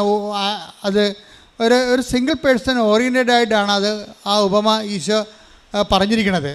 പക്ഷേ പരിശുദ്ധാത്മാവ് ഇത് വായിക്കുമ്പോൾ, റീഡ് ചെയ്യുമ്പോൾ നമുക്ക് വേറെ ഒരു ഉൾക്കാഴ്ച കിട്ടുന്നത് എന്താണ്? ഒരു വ്യക്തിക്ക് തന്നെയാണ് ഈ 5 താലന്ത് കൊടുത്തിരിക്കുന്നതും, ഒരു വ്യക്തിക്ക് തന്നെയാണ് ദൈവം 2 താലന്ത് കൊടുത്തിരിക്കുന്നതും, ആ വ്യക്തിക്ക് തന്നെയാണ് ദൈവം 1 താലന്ത് കൊടുത്തിരിക്കുന്നതും, വേറെ വ്യക്തിക്കല്ല, ഒരു വ്യക്തിക്ക്. അപ്പോൾ ദൈവം ആരോടും, ദൈവത്തിൻ്റെ ഒരു പൊതു കൺസെപ്റ്റ് എന്ന് പറയണത്, ഞാൻ നിങ്ങളോട് ഒരു അനീതിയും ചെയ്തിട്ടില്ല. അതാണ് കർത്താവിൻ്റെ പൊതു ഒരു മാനസികാവസ്ഥ. അപ്പം നിങ്ങളോർക്കും 5 താലന്ത് കിട്ടിയ ശരിയല്ലേ നിങ്ങൾ പറയണത്? അപ്പോൾ അത് ശരിയാണല്ലേ? അയാളെ കുഴിച്ചിട്ടല്ലേ, എന്താ തെറ്റിരിക്കണത്? അയാൾക്ക് 1 കൊടുത്തുള്ളൂ, അയാൾക്ക് ദൈവത്തിന് 5 കൊടുക്കാൻ പാടില്ല ഞാൻ എന്ന് ചോദിക്കും.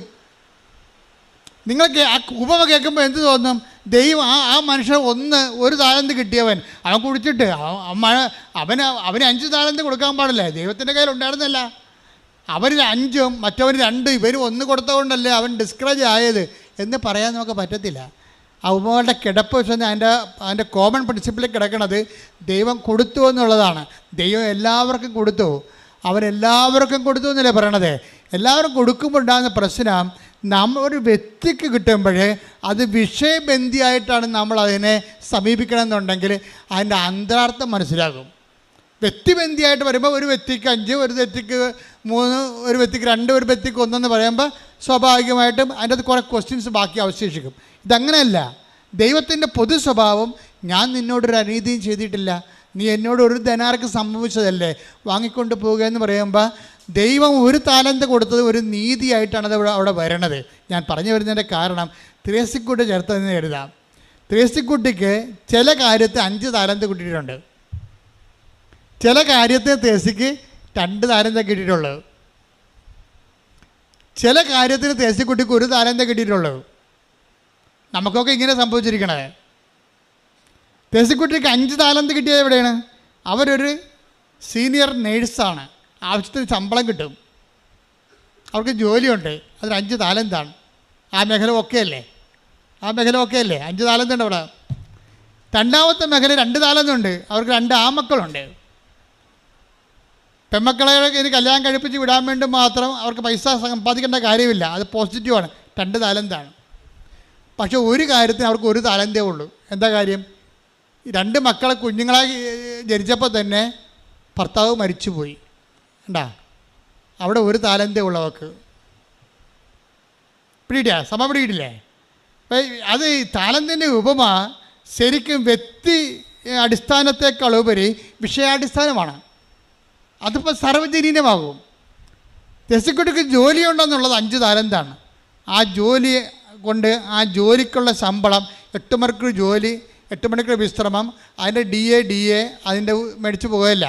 അതിൻ്റെ ഇടയ്ക്ക് വിശേഷ വിധിയായി ആ 5 താലന്ത് വർദ്ധിപ്പിക്കാൻ അവിടെ കിടന്നു. ആ പ്രൊഫഷൻ എടുത്ത് ഒരുത്തൻ തെങ്ങേന്ന് വീണിട്ട് ചെന്ന് അവിടെ തെങ്ങേന്ന് വീണിട്ട് അവനെ ചത്തതുപോലെ ത്രേസ്യക്കുട്ടിയുടെ മെഡിക്കൽ കോളേജിൽ ചെന്ന്. അപ്പോൾ തുടനെ ഈ നേഴ്സ് പോയി ഉടനെ എന്താ ചെയ്യണത്? ഉടമ്പടി തൈലം കൊണ്ടുവന്ന് തെങ്ങേന്ന് വീണൻ്റെ വായിൽ നിന്ന് ചോരയാണ് വന്നത്. അവൻ്റെ നെറ്റിക്ക് ഉടമ്പടി തൈലം തേച്ച് വിശ്വപ്രമാണം ചൊല്ലിയിട്ടാണ് അവനെ കൊണ്ടുപോകണത്. എന്തിനാണ് ഡോക്ടറിനെ അറിയിക്കണത്? ഒരാൾ ഉടമ്പടി ആക്ടിവേറ്റ് ചെയ്യേണ്ട രീതി കണ്ടില്ലേ? തെങ്ങേന്ന് വീണവൻ്റെ വായിൽ നിന്ന് ചോര വന്ന് അവന് ബോധമില്ല. അവനെ ഡോക്ടറിനെ കാണിക്കുന്നതിന് പകരം ആദ്യം ഉടമ്പടി തൈലം എടുത്തിട്ട് വിശ്വപ്രമാണം ചൊല്ലി കർത്താവിനെ ഉടമസ്ഥപ്പെടുത്തുക. അവനെ വിശ്വപ്രമാണം ചൊല്ലുമ്പോൾ എന്താ സംഭവിക്കണത്? വിശ്വാസം പ്രയോഗിക്കുകയാണ്.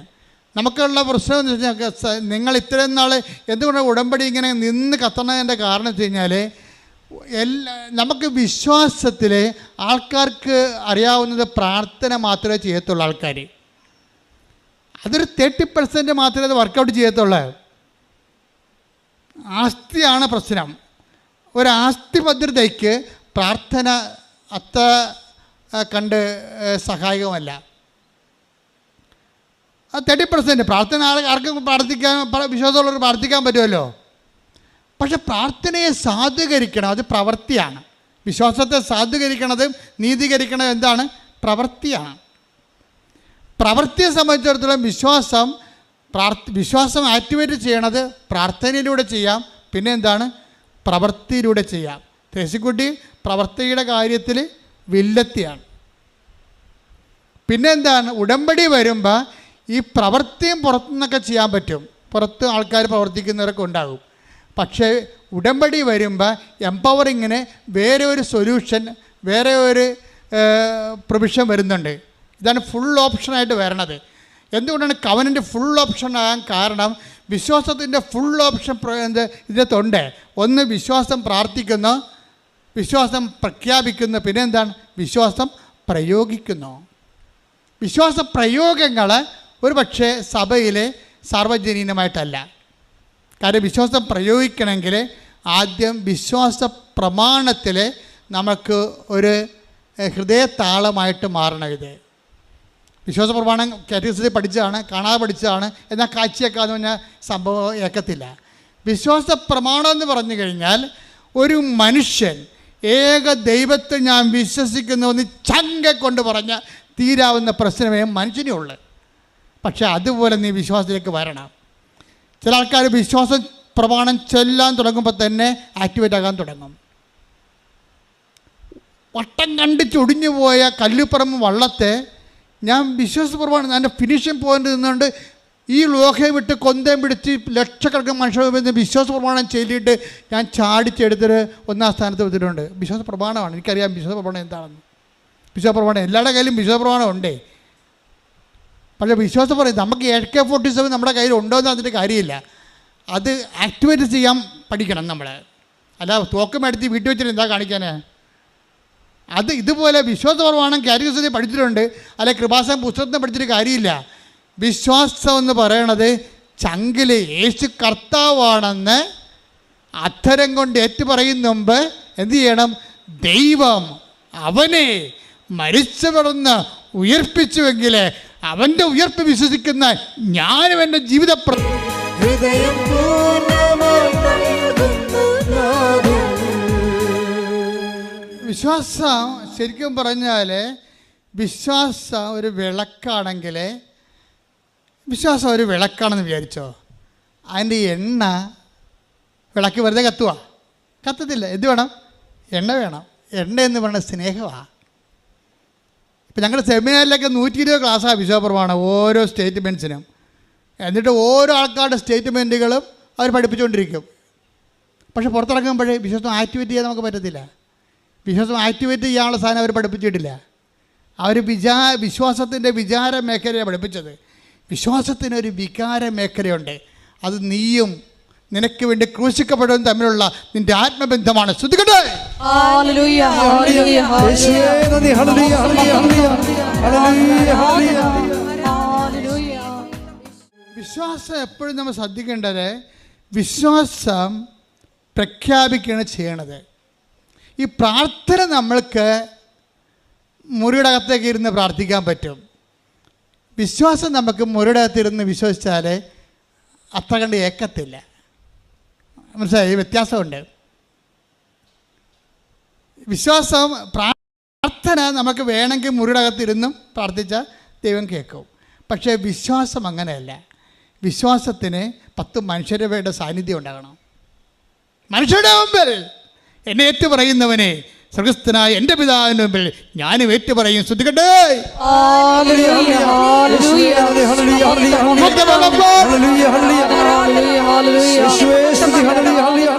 മനുഷ്യരെ കാണുമ്പോൾ നിനക്ക് ത്രില്ലടിക്കണം വിശ്വാസം പ്രഖ്യാപിക്കാനുള്ള.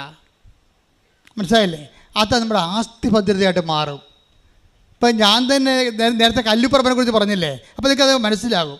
ഈ വിശ്വാസം എപ്പോഴും കത്തണത്, നല്ലവണ്ണം കത്തണത് സമൂഹത്തിലാണ് കത്തണത്. ശരിക്കും വീട്ടിലിരുന്ന് ഒറ്റയ്ക്ക് രഹസ്യമായിട്ട് വിശ്വസിച്ച് തരേണ്ട കാര്യമില്ല. വിശ്വസിക്കണത് കർത്താവ് പറഞ്ഞു. Take the blood of God.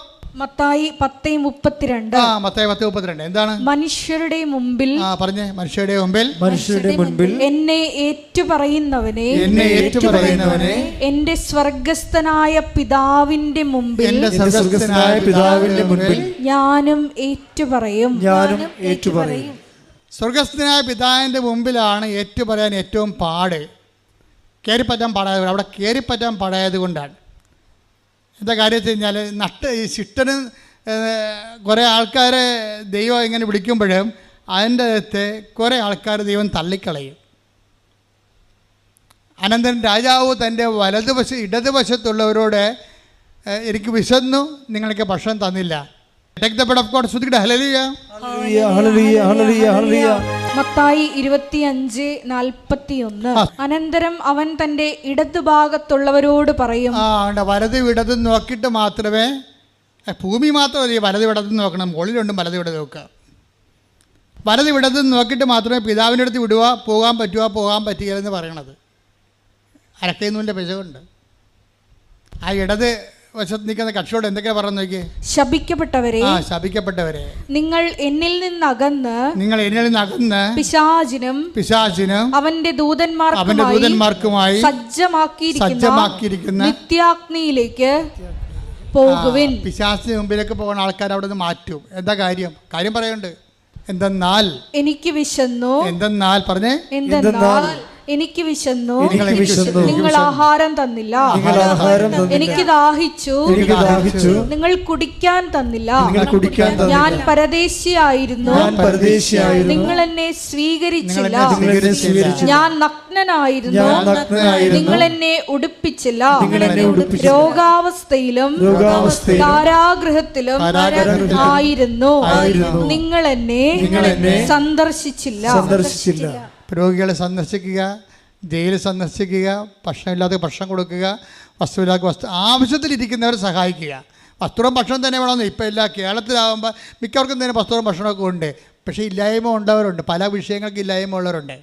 വഴിയില്ലാത്തവരുണ്ട്, വെള്ളമില്ലാത്തവരുണ്ട്. അപ്പോൾ വെള്ളമില്ലാത്തവരും വഴിയില്ലാത്തവർക്കും വഴി ചോദിക്കുമ്പോൾ ഞങ്ങൾ വഴി കൊടുക്കാറൊന്നും ബൈബിളെ പറഞ്ഞിട്ടില്ല. വിശക്കണമെങ്കിൽ ഭക്ഷണം കൊടുക്കാനേ പറഞ്ഞിട്ടുള്ളതെന്ന് പറയും. അപ്പം മോശമില്ലേ, വീട്ടിൽ ഉണ്ടാക്കുന്ന ഭക്ഷണം കുറച്ച് കൊടുത്താൽ മതിയല്ലേ, വഴി കൊടുക്കുമ്പോൾ പൊള്ളും കയ്യേ. അപ്പോൾ എന്ന് വെച്ചാൽ ഇല്ലായ്മക്കാരനെ നിന്നോട് ആവശ്യപ്പെടുന്ന ആൾക്കാരെ അവരുടെ ആവശ്യമനുസരിച്ചുകൊണ്ട് സഹായിക്കണമെന്നുള്ളതിൻ്റെ അർത്ഥം മൊത്തം അതാണ് സംഭവം. ഉടമ്പടി ഈ യാത്ര പിതാവിൻ്റെ പക്കലേക്കുള്ള യാത്രയാണ് ഉടമ്പടി. അതുകൊണ്ടാണ് തേസി ചേച്ചി പറഞ്ഞത് കർത്താവിൻ്റെ രണ്ടാമത്തെ വരവിനായി ഒരുക്കുന്ന പുണ്യഭൂമിയിലേക്ക് വരാൻ കഴിഞ്ഞതിൽ നന്ദി പറയും. ശരിയാണത്. എന്താ കാര്യം അങ്ങനെ പറയാൻ കാരണം എന്താണ്? ഈ പിതാവിൻ്റെ പക്കലേക്കുള്ള വഴിയിൽ കർത്താവ് പറയുന്നുണ്ട് അവിടെ. അനന്തരം രാജാവ് തന്റെ വലത് ഭാഗത്തുള്ളവരോട് പറയും, എന്റെ പിതാവിനാൽ അനുഗ്രഹിക്കപ്പെട്ടവരെ. പറഞ്ഞു പിതാവിനാൽ അനുഗ്രഹിക്കപ്പെട്ടവരെ. അപ്പോൾ ഇതെന്താ പ്രശ്നം വെച്ച് കഴിഞ്ഞാൽ, നമ്മൾ പിതാവിൻ്റെ പക്കലേക്കുള്ള യാത്രയിൽ അവിടുത്തെ അനുഗ്രഹത്തിൻ്റെ പട്ടികയിലേക്ക് വരാൻ വേണ്ടി എന്താ ചെയ്യണം? നമ്മൾ ഉടമ്പടിയിൽ എന്താ ചെയ്യണത്? പറഞ്ഞേ. എന്തെന്നാൽ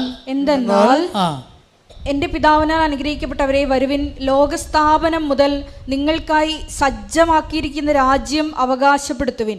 എന്തെന്നാൽ എനിക്ക് വിശന്നു, നിങ്ങൾ ഭക്ഷിക്കാൻ തന്നു. എനിക്ക് ദാഹിച്ചു, നിങ്ങൾ കുടിക്കാൻ തന്നു. ഞാൻ പരദേശിയായിരുന്നു, നിങ്ങൾ എന്നെ സ്വീകരിച്ചു. ഞാൻ നഗ്നനായിരുന്നു, നിങ്ങൾ എന്നെ ഉടുപ്പിച്ചു. ഞാൻ രോഗിയായിരുന്നു, നിങ്ങൾ എന്നെ സന്ദർശിച്ചു. എൻ്റെ പൊന്നുമക്കളെ, ഈ സംഭവങ്ങളെല്ലാം പരസ്യമായിട്ട് ചെയ്യണതാണ്. മനസ്സിലായല്ലോ? രഹസ്യമല്ല. പ്രാർത്ഥിക്കണമെങ്കിൽ നിങ്ങൾക്ക് രഹസ്യമായിട്ട് മുറിയുന്ന പ്രാർത്ഥിക്കാൻ പറ്റും. പക്ഷേ വിശ്വാസം പ്രഖ്യാപിക്കുന്നത് ഈ പരസ്നേഹ പ്രവർത്തികളിലൂടെയാണ്. പരസ്നേഹ പ്രവർത്തികൾ ചെയ്യുമ്പോൾ നിങ്ങൾ ഓർക്കണം എന്താണെന്ന് വെച്ച് കഴിഞ്ഞാൽ, ഞങ്ങൾ പ്രഖ്യാപിക്കണം. ഒന്ന് ഏറ്റു പറഞ്ഞ്, എൻ്റെ പരസ്നേഹ പ്രവർത്തികളിലൂടെ മനുഷ്യരുടെ മുമ്പിൽ ഞാൻ എൻ്റെ വിശ്വാസത്തെ പ്രഖ്യാപിക്കുകയാണ്. പരസ്യമായി വിശ്വാസം പ്രഖ്യാപിക്കാൻ എന്നെ പരസ്നേഹ പ്രവർത്തികളിലെ വിശേഷവിധിയായി അഭിഷേകം ചെയ്യണം. വിശ്വാസം എപ്പോഴും നിങ്ങളുടെ ഉള്ളിൽ 10 മനുഷ്യരെ കണ്ട ഉടനെ ക്രിസ്തുവിനെ കൈമാറണമെന്നുള്ള ജ്വരം വേണം.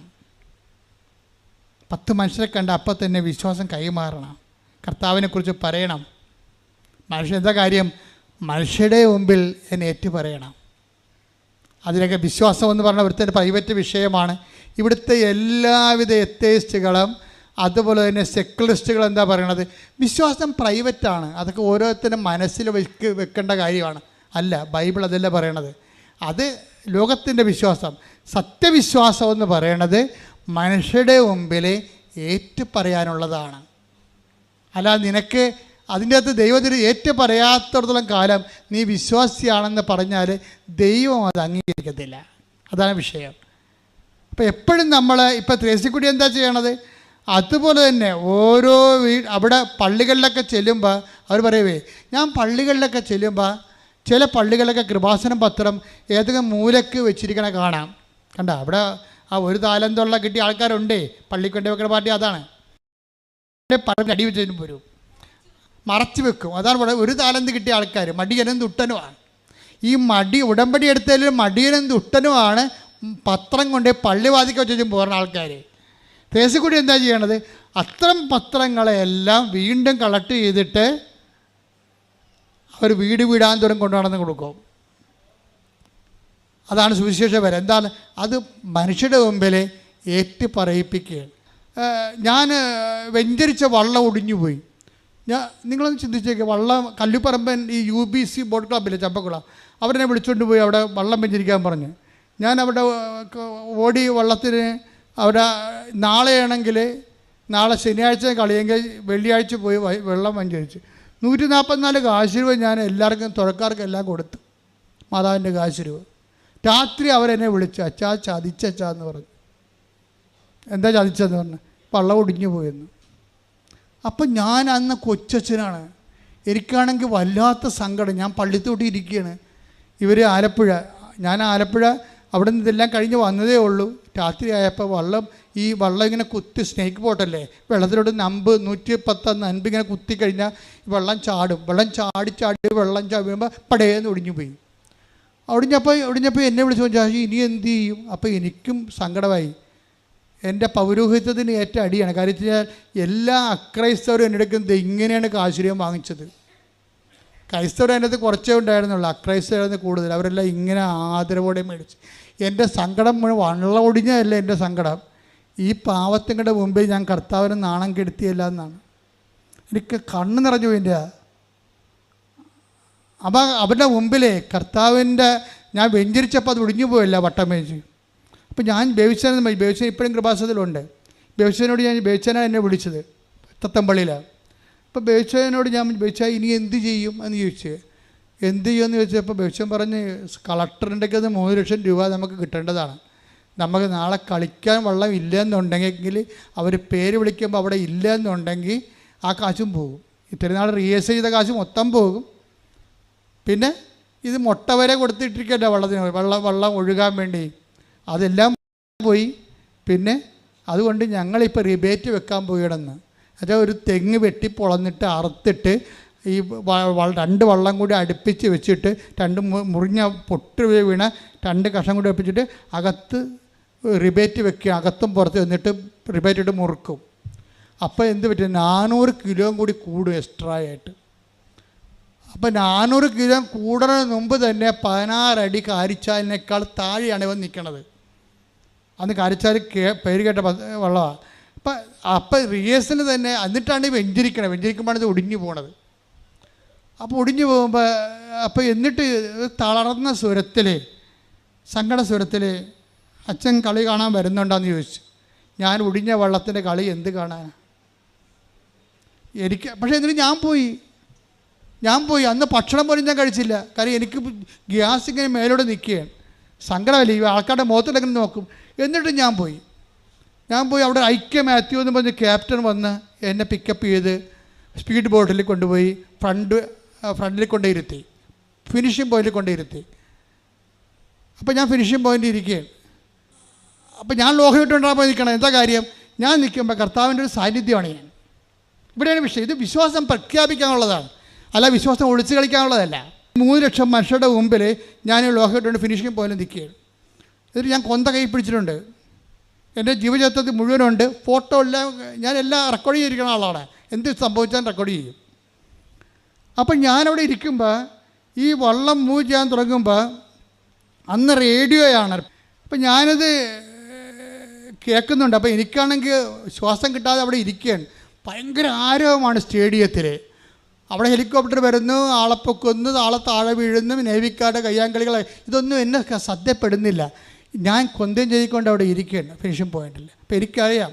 അപ്പോൾ അവിടെ നിന്ന് റേഡിയോയുടെ അത് സ്റ്റാർട്ട് ചെയ്തപ്പോൾ റേഡിയോയുടെ കമൻട്രി വന്നിട്ട് ഒരു 3 മിനിറ്റായിട്ടും ഞാൻ വെഞ്ചരിച്ച വള്ളത്തിൻ്റെ പേര് പറയണില്ല അവർ. അപ്പോൾ ഞാൻ ഓർത്ത് അത് കളിക്കില്ലായിരിക്കും എന്ന് വിചാരിച്ചു. അത് കളിക്കില്ലായിരിക്കും, പോയായിരിക്കും, നമ്മൾ പറഞ്ഞിട്ടില്ലല്ലോ. പക്ഷേ എനിക്ക് തോന്നിയത് ആ സമയത്ത് പേര് പറയാ. അപ്പം എങ്കിലും എനിക്ക് തോന്നി അവിടെ ഇരുന്ന് സ്വസ്ഥമായിട്ടിരുന്ന് പ്രാർത്ഥിക്കുകയല്ലേ. അപ്പോഴേക്ക് എൻ്റെ മനസ്സിൽ പരിശുദ്ധാത്മ പറഞ്ഞു, നീ മുട്ടേ നിൽക്കാൻ പറഞ്ഞു. അവിടെ ഞാൻ ഇത്രയും ലക്ഷക്കണക്കിന് മനുഷ്യരുടെ മുമ്പിൽ ഞാൻ ഫിനിഷിംഗ് പോയിൻ്റ് മുട്ടേ നിന്ന് പ്രാർത്ഥിക്കുകയാണ്. അപ്പം ഞാൻ മുട്ടേ നിന്ന് ഒരു 5 സെക്കൻഡ് കഴിഞ്ഞപ്പോൾ ഉടനെ ചമ്പക്കുളത്തിൻ്റെ പേര് പറഞ്ഞു. അപ്പോഴെനിക്ക് മനസ്സിലായി കർത്താവ് ലൈനിലായെന്ന്. പിന്നെ ഞാൻ നിന്നില്ല. അതായത് നമ്മളെൻ്റെ മക്കളെ നിങ്ങൾ ഇരുന്ന് ഈ ആട് പ്രസവിക്കണ പോലെ കിടന്നൊക്കെ പ്രാർത്ഥിക്കത്തില്ലേ, അതൊക്കെ എപ്പോഴും ഓർത്തേക്കണം. പ്രാർത്ഥനയുടെ ഓരോ പൊസിഷനുണ്ട്, അതെല്ലാം വിശ്വാസത്തിൻ്റെ പ്രഖ്യാപനങ്ങളാണ്. അല്ല പ്രാർത്ഥിച്ചാൽ പോരെ, എവിടെ ഇരുന്നാൽ എന്താ, ഭിത്തിയെ ചാരിയാൽ എന്താണ്, കിടന്നാൽ എന്താണ്, മലന്ന് കിടന്ന് പ്രാർത്ഥിച്ചാൽ എന്താ, അങ്ങനെയല്ല. ഇതിൻ്റെ പൊസിഷൻ എല്ലാം പ്രധാനപ്പെട്ടതാണ്. നീ മുട്ട നിൽക്കുമ്പോൾ അത് 10 മനുഷ്യരവിടെ ഉണ്ടെങ്കിൽ ദൈവം മഹത്വപ്പെടും. ദൈവം മഹത്വപ്പെട്ടാൽ പിന്നെ ദൈവം നിന്നെ ഓൺ ചെയ്യാൻ തുടങ്ങും. ഇതാണ് വിഷയം. നിന്നെ ഓൺ ചെയ്ത് അപ്പോൾ എനിക്ക് മുട്ടയെന്ന് കഴിഞ്ഞപ്പോൾ എനിക്ക് തോന്നി ഇതിൻ്റെ പേര് വന്നപ്പോൾ ഈ ഒപ്പം കാരിച്ചാലും അതുപോലെ തന്നെ കല്ലുപറമ്പനും വേറെ 2-3 വള്ളങ്ങളും നെഹ്റു അനാരി ചുണ്ടൻ ഇതെല്ലാം ഇങ്ങനെ ഒപ്പം നിൽക്കുകയാണ്. അപ്പം നമ്മുടെ വള്ളവും അത്ഭുതകരമായിട്ട് ഇതിൻ്റെ ഒപ്പം വരുന്നുണ്ട്. പക്ഷെ പുറകിലാണെന്ന് എനിക്ക് അപ്പോൾ അടുത്ത് വരുമ്പോൾ നമുക്കറിയാൻ പറ്റും. അപ്പോൾ എനിക്ക് തോന്നി ഈ കൊന്തമായിട്ട് കൈവിരിച്ച് പിടിക്കണമെന്ന്. ഞാൻ ഉടനെ കൊന്തമായിട്ട് കൈവിരിച്ച് പിടിച്ചു. കൈവിരിച്ച് പിടിച്ചത് ജസ്റ്റ് ഫിനിഷ് ചെയ്യുമ്പോൾ ഈ ഒടിഞ്ഞ വള്ളത്തിനെ എടുത്ത് പൊക്കി അപ്പുറത്തിട്ട് ഫിനിഷ് ചെയ്ത് ഫസ്റ്റായിട്ട്.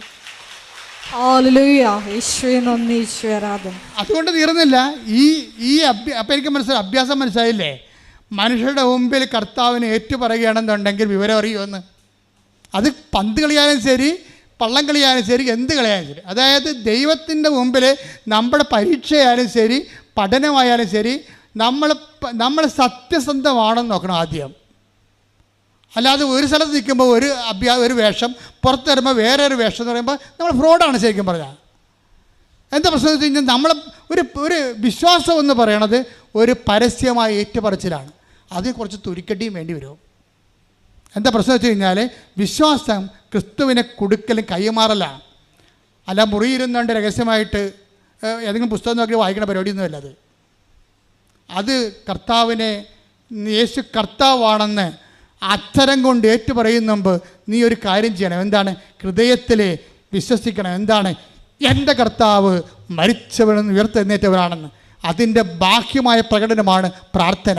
അല്ലാത്ത പ്രാർത്ഥനയല്ല. ശ്രുതികടേ ഞങ്ങൾ ആരാധിക്കുന്നു. ഈ കഥ ഇവിടെ വെച്ച് തീരണില്ല. 2:30 മണിയായി 3:30 മണിയായപ്പോൾ ഫസ്റ്റ്. ഇത് 16 വള്ളങ്ങളുണ്ട്. 4 വെച്ച് 4 ട്രാക്ക്. ഇത്രയും ട്രാക്കിൽ എത്ര ഹിറ്റ്സ് ഉണ്ട്? വൈകുന്നേരം 5:30 സംഭവം തീരണത്.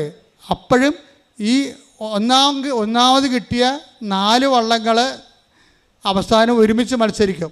അപ്പോഴും ഞാൻ ഇതേ പരിപാടി തന്നെ ചെയ്തു. എന്നിട്ട് ആ ഒന്നാമത് മത്സരിച്ച് അതായത് ഒന്നാം സ്ഥാനത്ത് വന്ന 4 വള്ളങ്ങളിൽ ഒന്നാം സ്ഥാനത്തായിട്ടാണ് അവസാനം കല്ലിപ്പറമ്പ് ഫിനിഷ് ചെയ്യണത്. അതെല്ലാം വിശ്വാസത്തിൻ്റെ എന്നൊക്കെ ഓർക്കണം. റിബേറ്റ് വെച്ച വള്ളമാണ്. റിബേറ്റ് വെക്കണ മുമ്പ് തന്നെ അത് ഒറ്റ വള്ളമാണ് ഈ സംഭവം. ഈ തോൽവി എന്ന് പറഞ്ഞ സംഭവം അതാണ് ഈ കത്തിരിക്കുട്ടി പറയുമ്പോൾ, ഈ ത്രേസിക്കുട്ടി പറയുമ്പോൾ എനിക്ക് മനസ്സിലാകും. അമ്മ എൻ്റെ പൊന്നമ്മ തോറ്റമ്മ എന്ന് പറയും നീ വാ എന്നൊക്കെ പ്രാർത്ഥന ചെയ്യിപ്പിക്കാമെന്ന് പറയും. എല്ലാ പിള്ളേരും വന്ന് ഇവിടെ പറയത്തില്ലേ, അച്ഛാ 5 എഴുതി, അച്ഛാ 10 എഴുതി എന്ന് പറയും. സാറേ എഴുതി നമ്മൾ കളവിട്ട് അടിക്കും. എന്താ കാര്യം? ഇനി നിന്നെക്കൊണ്ട് പറ്റത്തില്ല, പറ്റിക്കണ ആൾ നിൻ്റെ കൂടെ വരുമെന്നതിൻ്റെ അർത്ഥം. ഇനി നീ എഴുതിയാൽ ശരിയാകത്തില്ല, നീ അതിനെ വിഷമിക്കണ്ട, ഇതൊക്കെ ശരിയാക്കേണ്ട ഒരാളുണ്ട്. അപ്പോൾ ത്രേസിക്കുട്ടിയുടെ മകൻ ജയിച്ച് കഴിഞ്ഞിട്ട് പിന്നെ അവന് കല്യാണപ്രായം കഴിഞ്ഞായിരുന്നു. 10-27 വയസ്സായി. അപ്പോൾ ത്രേസിക്കുട്ടി പറഞ്ഞ് അപ്പനാ മരിച്ച കുഞ്ഞുനാളിൽ ഇപ്പോൾ ഇവിടെ ഉത്തരവാദിത്തമാണ് മകനെ കല്യാണം കഴിപ്പിക്കുക. അപ്പോൾ ത്രേസിക്കുട്ടി കർത്താവിനോട് പറയും, എൻ്റെ മകന് പെണ്ണ് വേണമല്ല. ഇതാണ് സംഭവം. ഇത് ബന്ധമാണ്. ഇതാണ് ബയോളജിക്കൽ റിലേഷൻ. എൻ്റെ മകന് പെണ്ണ് വേണമല്ല എന്ന് പറയും. അതാരോട് പറയാം? പറയേണ്ട പറ്റി പറയണം. ഈ മകനെ തന്നാളില്ലേ അവരോടല്ലേ ആദ്യം പറയേണ്ടത്, അല്ല നാട്ടുകാരോട് നടന്നാണ് പറയേണ്ടത്. എൻ്റെ മകന് പെണ്ണ് വേണമല്ല എന്ന് പറഞ്ഞാൽ ആരോടാണ് പറയേണ്ടത്? ആ മകനെ തന്നാളിൻ്റെ അടുത്ത് പറയണം. അപ്പോൾ അമ്മയും മകനും കൂടി ഒരു ബാംഗ്ലൂരിൽ ഒരു കാറ്ററിങ്ങിന് പോകും. കാറ്ററിങ്ങിന് പോകുന്ന സമയത്ത് അതൊരു ഈ പട്ടാളക്കാരുടെ പ്രോഗ്രാമാണ്. നാവികസേന, അതുപോലെ തന്നെ വേറെ ഈ കരസേന, പിന്നെ എയർഫോഴ്സ്, എല്ലാവരും കൂടി ഒരു സമ്മേളനമാണ്. അപ്പോൾ അവിടെ കാറ്ററിങ് കൊടുക്കുന്നതിൻ്റെ HR ഉണ്ട്. HR ഭക്ഷണങ്ങളെല്ലാം ആൾക്കാരെ വിളമ്പി കഴിഞ്ഞപ്പോൾ HR വന്നിട്ട് സ്റ്റേജിൽ വെച്ചും പറയും, അവർ ലേഡിയാണ് അവർ പറയും, ഈ ഭക്ഷണത്തെക്കുറിച്ചുള്ള നിങ്ങളുടെ അഭിപ്രായങ്ങൾ അറിയിക്കണമെന്ന് പറയും. ഈ ഭക്ഷണത്തെക്കുറിച്ചുള്ള നിങ്ങളുടെ അഭിപ്രായങ്ങൾ അറിയിക്കണമെന്ന് പറഞ്ഞിട്ട് അവരുടെ പേരും ഫോൺ നമ്പറും എഴുതിയിടും. ഉടനെ അവളുടെ പേരും ഫോൺ നമ്പറും കുറിച്ചിട്ട് വീട്ടിൽ വന്ന് വെച്ചും വിളിക്കും, എന്നെ കല്യാണം കഴിക്കാൻ തയ്യാറാണെന്ന് ചോദിക്കും. കാര്യം മനസ്സിലായില്ലേ? ഒരു സാധനം നിങ്ങൾ കേൾക്കുമ്പോൾ ഓർക്ക് ഇതെന്ത് കോമഡിയാണെന്ന്. കോമഡി തന്നെ. പക്ഷേ ആ വിഷയം പോണത് എന്താണ്? അവൾ പറഞ്ഞിട്ട് റെഡിയാണെന്ന് പറയും. അവളവിടെ എഴുതിയിട്ടിരിക്കണേ എന്താ? ബോർഡ് എഴുതിയിട്ടിരിക്കണേ എന്താണ്? നിങ്ങളുടെ ഈ ഭക്ഷണത്തെക്കുറിച്ചുള്ള അഭിപ്രായങ്ങൾ HR ആയ എന്നെ അറിയിക്കണം. ഫോൺ നമ്പരും പേരും എഴുതും. അവൻ ആ പേരും ഫോൺ നമ്പരോട് കുറിച്ചിട്ട് വീട്ടിൽ വന്ന് വെച്ചും ആ ഫോൺ നമ്പർ വിളിച്ചിട്ട് പറയും, എൻ്റെ ബയോഡേറ്റ ഇതാണ്, നിങ്ങളെ അൺമാരീഡ് അല്ലെങ്കിൽ നിങ്ങളെ മാരേജ് ചെയ്യാൻ എനിക്കിഷ്ടമാണ്, നിങ്ങൾക്ക് ഇഷ്ടമാണോ അല്ലെന്ന് പറയണമെന്ന് പറയും. ഉടനെ അവൾ ബയോഡേറ്റ നോക്കി ഞാൻ പറയും, എനിക്കിഷ്ടമാണ്, എനിക്ക് കുഴപ്പമില്ലെന്ന് പറയും. അപ്പോൾ അമ്മായിയമ്മ ഈ ത്രേസിക്കുട്ടി, എൻ്റെ മകൻ്റെ കല്യാണപ്രായമായി, അവനെ കെട്ടിക്കേണ്ട ഈശോ എന്ന് ചോദിക്കുമ്പോൾ അതിന് റെഡിയാണ് അതിന് മറുപടി പറയാം ഈശോ. അതാണ് ജൈവബന്ധം എന്ന് പറയണത്. ഉടമ്പടി എങ്ങോട്ട് പോകണം എന്നൊക്കെ പിടിയില്ല. അത്രയ്ക്ക് ഇടിവെട്ട് പോകാൻ പോണത്. എല്ലാം നിനക്ക് തുറന്ന്, എല്ലാം നിനക്ക് ആരോടും പറയാനേക്കാൾ സ്വകാര്യമായിട്ടും സുരക്ഷിതമായിട്ടും നിനക്ക് സംസാരിക്കാൻ വേണ്ടി നിന്റെ ദൈവം നിന്റെ കൂടെ. കൈയടിക്കട്ടെ ശ്രുതികളല്ലേ. കല്യാണത്തെക്കുറിച്ച് ത്രേസിക്കുട്ടി എന്താ പറഞ്ഞതെന്നറിയാവോ? എനിക്ക് കിട്ടിയ മരുമകളില്ലേ മാതാവിൻ്റെ സ്വന്തം ആളാണെന്ന്. മാതാവിനോടുള്ള ആഴമായ വിശ്വാസത്തിലുള്ള സ്ത്രീയെ തന്നെയാണ് ഈ ഒരു പ്രത്യേക വെച്ചാൽ എൻ്റെ ദൈവം ഈ സാക്ഷ്യങ്ങളൊക്കെ നിങ്ങൾക്ക് എന്ത് തോന്നണമെന്ന് നോക്കിയേ. നിങ്ങളുടെ എല്ലാ വിഷയത്തിനും ദൈവത്തിൻ്റെ മുമ്പിൽ മറുപടിയുണ്ട്. എന്ത് ചോദിച്ചാലും അതിൻ്റെ തക്ക സ്യൂട്ടബിളായിട്ടുള്ള പേഴ്സൺ, സ്യൂട്ടബിളായിട്ടുള്ള ഉത്തരം ദൈവത്തിൻ്റെ കയ്യിലുണ്ട്. നിങ്ങൾക്ക് എന്താ കുഴപ്പം? നിങ്ങൾക്ക് ഒക്കട്ടെ എന്നുള്ള രീതിയിൽ ഉടമ്പടി ഉഴപ്പണ കൊണ്ടാണ് സംഭവിക്കണത്. ഉടമ്പടി എന്ന് പറയണത് വേണേ മറച്ചു വെക്കാം, വേണേ നമുക്ക് കൽപ്പിക്കപ്പെടുകയൊക്കെ ചെയ്യാം. പക്ഷേ ഉടമ്പടി ക്രാക്ക് ചെയ്യണത് വിശേഷവിദ്യയായി ചെയ്യുമ്പോഴാണ്. വിശേഷവിദ്യയായി ചെയ്യുമ്പോഴാണ് ഈ കോൾ ടു ഇൻറ്റിമസി വരണത്. ദൈവത്തിൻ്റെ ഇൻറ്റിമസിയിലേക്കാണ് നമ്മൾ വിളിക്കപ്പെട്ടിരിക്കണമെന്നൊക്കെ ഞങ്ങൾ പണ്ട് പഠിച്ചിട്ടുണ്ട്. ആ ചുമ്മാ പുസ്തകത്തിൽ എഴുതുന്ന പുസ്തകം എഴുത്ത് തൊഴിലാളികൾ, ഞാനും പുസ്തകം എഴുതുന്ന ആളാണ്. എഴുതുന്ന ആൾക്ക് വേറെ ഒരു ലോകമാണത്. എഴുതുന്ന അല്ല പ്രശ്നം, ജീവിക്കുന്ന വേറെ വിഷയമാണത്. നിങ്ങൾ എന്ത് വിഷയം എന്ന് വെച്ച് കഴിഞ്ഞാൽ ഈ ഇൻറ്റിമസി എന്ന് പറഞ്ഞ സംഭവം, അതായത് ആത്മബന്ധം എന്ന് പറയണത്, ആ ബന്ധം നമ്മൾ പറഞ്ഞ ആത്മബന്ധം ഉണ്ടാക്കാൻ പറ്റത്തില്ല.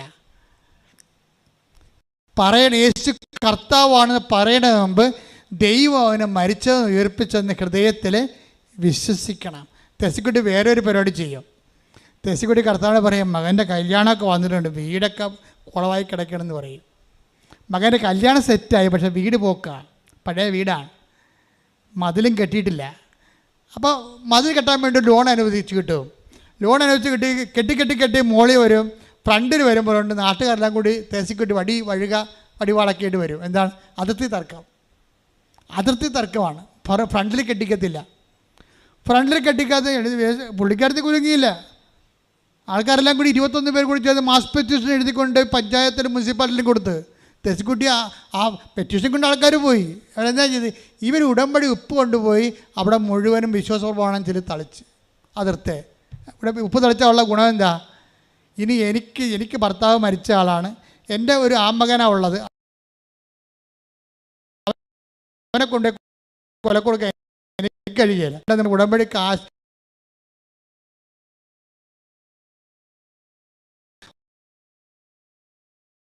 ഒരു വാനം വെട്ടി വന്ന്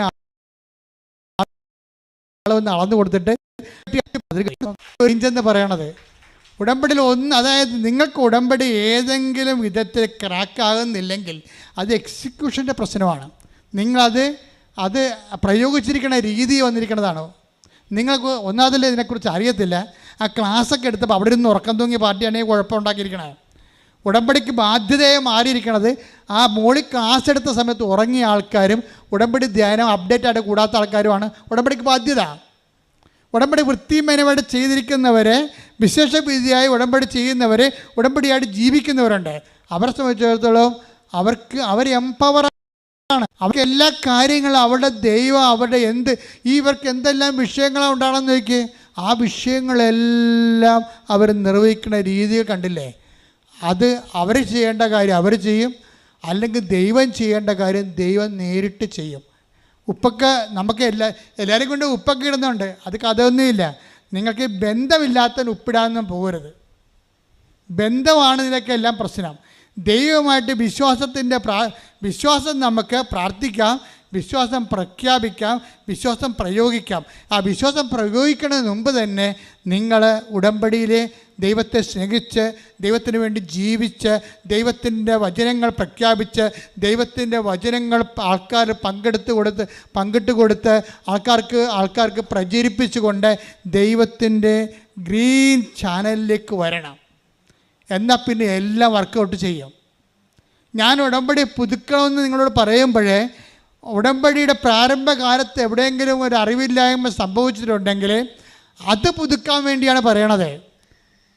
അത് പുതുക്കിയിട്ട് നിങ്ങൾ ഉടമ്പടിയുടെ പുതിയ എവിടെയാണ് മിസ്റ്റേക്ക് സംഭവിച്ചിരിക്കുന്നത് അത് തെറ്റ് തിരുത്തിയിട്ട് മുമ്പത്തേക്കാൾ സ്നേഹത്തോടെ, മുമ്പത്തേക്കാൾ വിശ്വാസത്തോടെ, മുമ്പത്തേക്കാൾ പ്രത്യാശയോടെ ദൈവവുമായിട്ടുള്ള ആഴമായ ആത്മബന്ധത്തിലേക്ക് നിങ്ങൾ ഉടമ്പടി പുതുക്കാനാണ് പറയുന്നത്. അല്ലാതെ അവിടെ കൊണ്ട് കുറിപ്പിച്ച് 10 മേടിച്ചിട്ട് പോണ ഏർപ്പാടല്ല.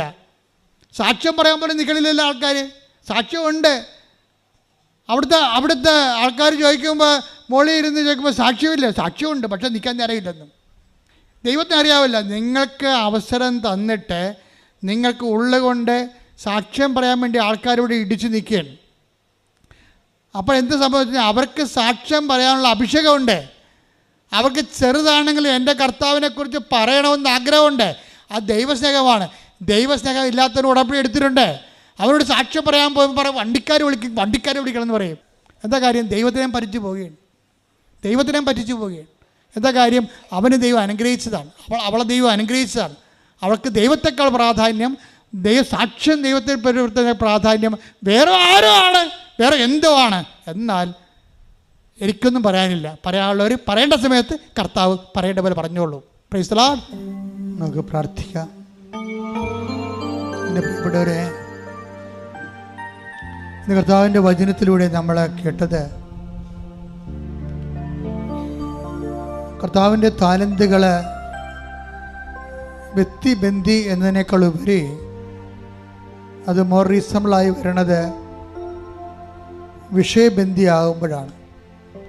കർത്താവ് ഒരു വ്യക്തിക്ക് തന്നെ ചില കാര്യങ്ങൾക്ക് 5, ചില കാര്യങ്ങൾക്ക് 2, ചില കാര്യങ്ങൾക്ക് 1 താലന്തുമാണ് കൊടുക്കുന്നത്. ത്രേസ്യക്കുട്ടിക്ക് 1 താലന്തുള്ളത് 2 മേഖലയിലാണ്. ഒന്ന്, അവരുടെ പിഞ്ചു കുഞ്ഞുങ്ങളായിരിക്കുമ്പോൾ തന്നെ അവരുടെ ഭർത്താവ് മരിച്ചു. കുടുംബജീവിതത്തിൽ അവർക്ക് 1 താലന്തേ ഉള്ളൂ. അവർ മണ്ണിപ്പൂത്തി വെച്ചില്ല. ഇതിൻ്റെ ദുർവിധിയാണെന്നും പറഞ്ഞുകൊണ്ട് ആ കിട്ടിയ കുഞ്ഞുങ്ങളെ വളർത്തി ദൈവത്തിൽ ആശ്രയിച്ച് അവളത് 1 10 എടുക്കണ കാണാം നമ്മൾ. വിശ്വാസമുള്ളൊരു മകനെ സൃഷ്ടിച്ചുകൊണ്ട്, വിശ്വാസമുള്ള മകൻ കൂടി ത്രേസ്യയുടെ കൂടെ നിന്നുകൊണ്ട് സാക്ഷ്യം പറയുന്നത് കേൾക്കാൻ മനോഹരമാണ്. പക്ഷെ അത് 1 താലന്തായിരുന്നു. ത്രേസ്യക്കൂടി വളർത്തിയെടുത്ത 10 താലന്താണത്. ആ 1 താലന്തിൻ്റെ കഥ പറയുമ്പോൾ കർത്താവിനെ കൂടി ചേർത്തുകൊണ്ട് വലതുവശത്തൊരു 0 ചേർത്ത് അത് 10 എടുക്കാനാണ് ദൈവം ഉദ്ദേശിക്കുന്നത്. ഭർത്താവ് മരിച്ചെങ്കിൽ അത് തളർന്നില്ല. 1 താലന്ത് പിന്നെ ഉള്ള ആരോഗ്യ മേഖലയിലാണ് ത്രേസ്യക്കുട്ടിക്ക്.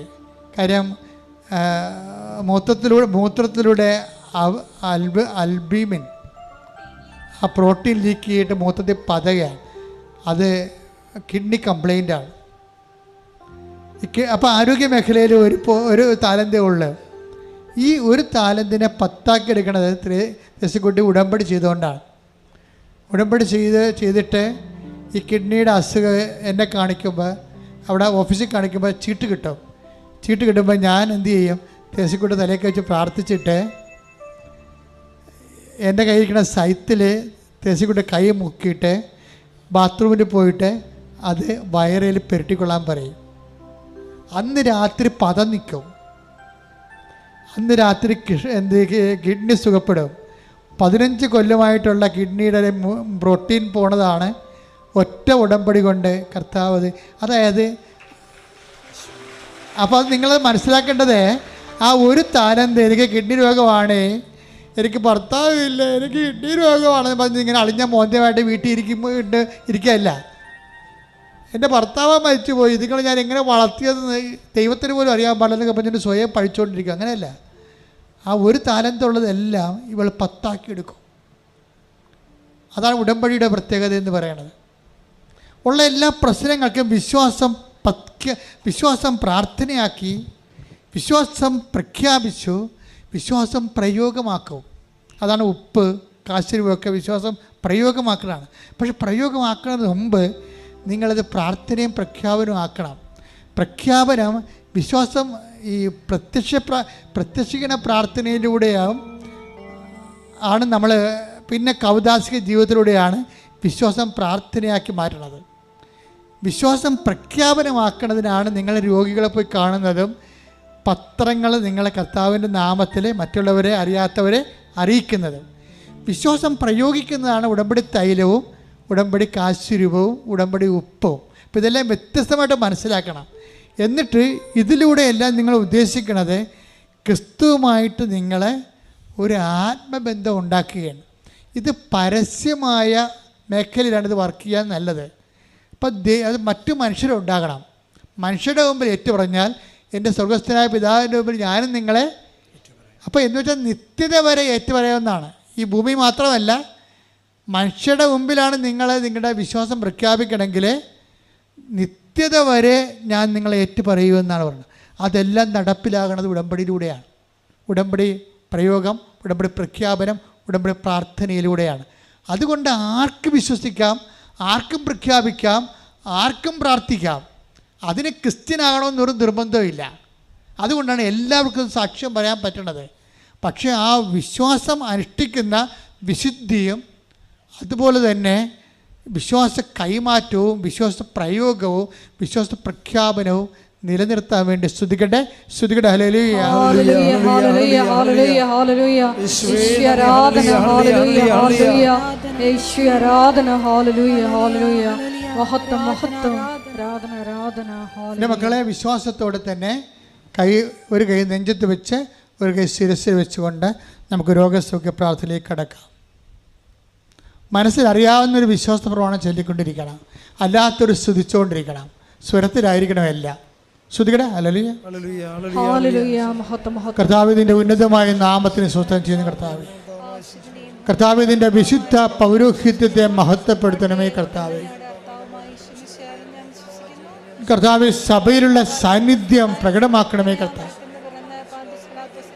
കർത്താവ് നിന്റെ തിരുമുറുമാറുന്ന വലത് കരം, കർത്താവ് ആണിപ്പെടുതാറുന്ന അത്ഭുത കരം അങ്ങയുടെ ശിരസ്, അങ്ങയുടെ മക്കളുടെ ശിരസിൽ വെക്കണം പ്രാർത്ഥിക്കുന്നു. സന്ധിബന്ധങ്ങളിലെ കർത്താവിൻ്റെ രക്തം നിറയട്ടെ, മാംസപേശികളിലെ കർത്താവിൻ്റെ രക്തം നിറയട്ടെ, രക്തഞരമ്പുകളിലെ കർത്താവിൻ്റെ രക്തം നിറയട്ടെ, എല്ലാ കൊശങ്ങളിലും പേശികളിലും ത്വക്കുകളിലും കർത്താവിൻ്റെ രക്തം നിറയട്ടെ. മാരക രോഗങ്ങൾ, ആന്തരിക അവയവങ്ങളുടെ രോഗങ്ങൾ, മാരക രോഗങ്ങൾ, തീരവേദികൾ, കോശങ്ങളിലുള്ള രോഗങ്ങൾ, പേശികളുടെ രോഗങ്ങൾ, അസ്ഥികളുള്ള രോഗങ്ങൾ, അസ്ഥിസന്ധികളുള്ള രോഗങ്ങൾ, വാദ്യരോഗങ്ങൾ, ഹൃദയരോഗങ്ങൾ, എല്ലാ രോഗങ്ങളും യേശു ക്രിസ്തുവിന്റെ നാമത്തിൽ മാറിപ്പോകട്ടെ. ശ്രുതിക്കട്ടെ.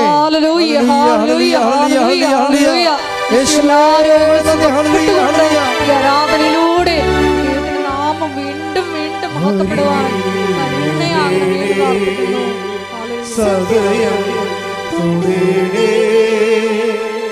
സുഖമായി എന്നെ ഉള്ളം അരികിൽ വരേണേ, സദയം തൊടേണേ, സുഖമായി എന്നെ ഉള്ളം. കൈയെടുക്കുക, കൈ നെഞ്ചത്ത് സ്വസ്തിക പോലെ ചേർത്ത് നമുക്ക് ഹോൾ ബോഡി പുതിയ എല്ലാ ജീവിതവും കർത്താൻ സമർപ്പിക്കാം.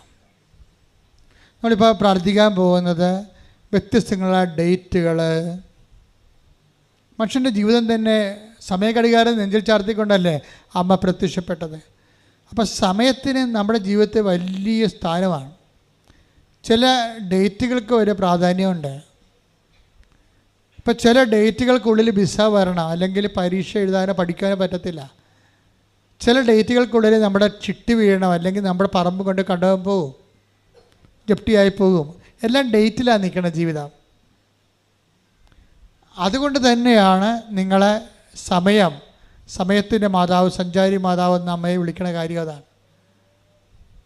പ്രാർത്ഥിക്കുക. അമ്മേ, പരിശുദ്ധ അമ്മേ, അമ്മേ പരിശുദ്ധ അമ്മേ, സമയത്തിന്റെ മാതാവേ, സമയത്തിന്റെ മാതാവേ, സഞ്ചാരി മാതാവേ, സഞ്ചാരി മാതാവേ, ഞങ്ങളുടെ ജീവിതത്തിലെ ഞങ്ങൾ അഭിമുഖീകരിക്കുന്ന പ്രത്യേക തീയതികളെ ആ തീയതികളിലെ നടക്കേണ്ട കാര്യങ്ങള് പരിശുദ്ധ അമ്മയുടെ മാധ്യസ്ഥത്തിലെ കർത്താവിനെ സമർപ്പിക്കുന്ന ഞങ്ങളുടെ യാത്രകള്, ഞങ്ങളുടെ പഠനങ്ങള്, ഞങ്ങളുടെ ജോലികള്, ഇന്റർവ്യൂകള്, ടെസ്റ്റുകള്, പരീക്ഷാ ഫലങ്ങള്, തല വിൽപ്പനകള്, സ്ഥലവിൽപ്പനകള്, വിവാഹം, ഗർഭധാരണം, പ്രസവം, കൈമാറ്റങ്ങള്, സ്ഥലം മാറ്റങ്ങള്, അങ്ങനെ ജീവിതത്തോട് ബന്ധപ്പെട്ട സാമ്പത്തിക മേഖലകള്, സർക്കാരിന്റെ മേഖലകള്, യാത്രാ മേഖലകള്, എല്ലാ മേഖലകളും യേശു ക്രിസ്തുവിന്റെ നാമത്തിൽ ഇപ്പോഴേ എല്ലാ തടസ്സങ്ങള് യേശുവിന്റെ നാമത്തിൽ മാറിപ്പോകട്ടെ.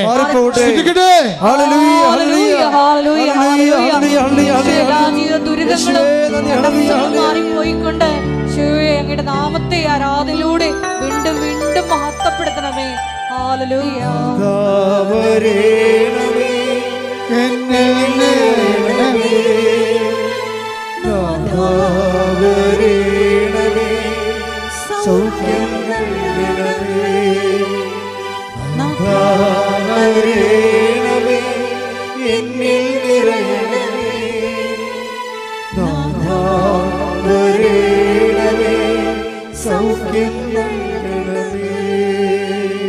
മക്കളൊന്ന് കൈകൾ കൂപ്പി മുട്ടേ നിന്ന് നമ്മളിപ്പോൾ പ്രാർത്ഥിക്കാൻ പോകുന്ന പ്രാർത്ഥനകള് ഓൺലൈനിലുള്ളവർ ശ്രദ്ധിക്കണേ.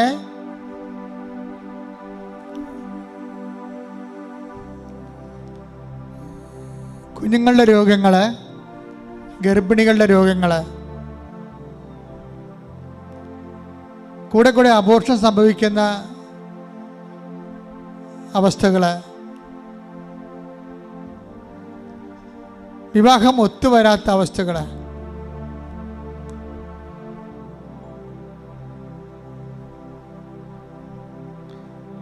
കോടതികളിൽ കേസായിരിക്കുന്ന വിവാഹങ്ങള്,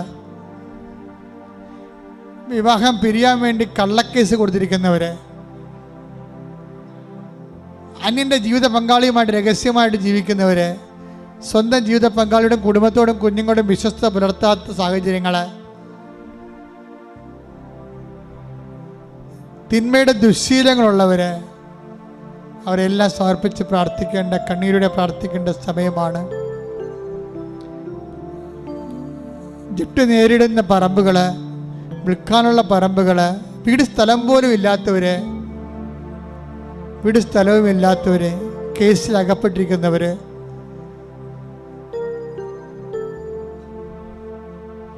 അന്യായമായ അല്ലാതെയും കേസുകളിൽ അകപ്പെട്ടിരിക്കുന്നവര്, എല്ലാവരും സമർപ്പിച്ച് പ്രാർത്ഥിക്കേണ്ട സമയമാണ്. എല്ലാവർക്കും സാക്ഷ്യം പറയാൻ ഇടയാക്കണമെന്ന് മക്കളെ പ്രാർത്ഥിക്കണം.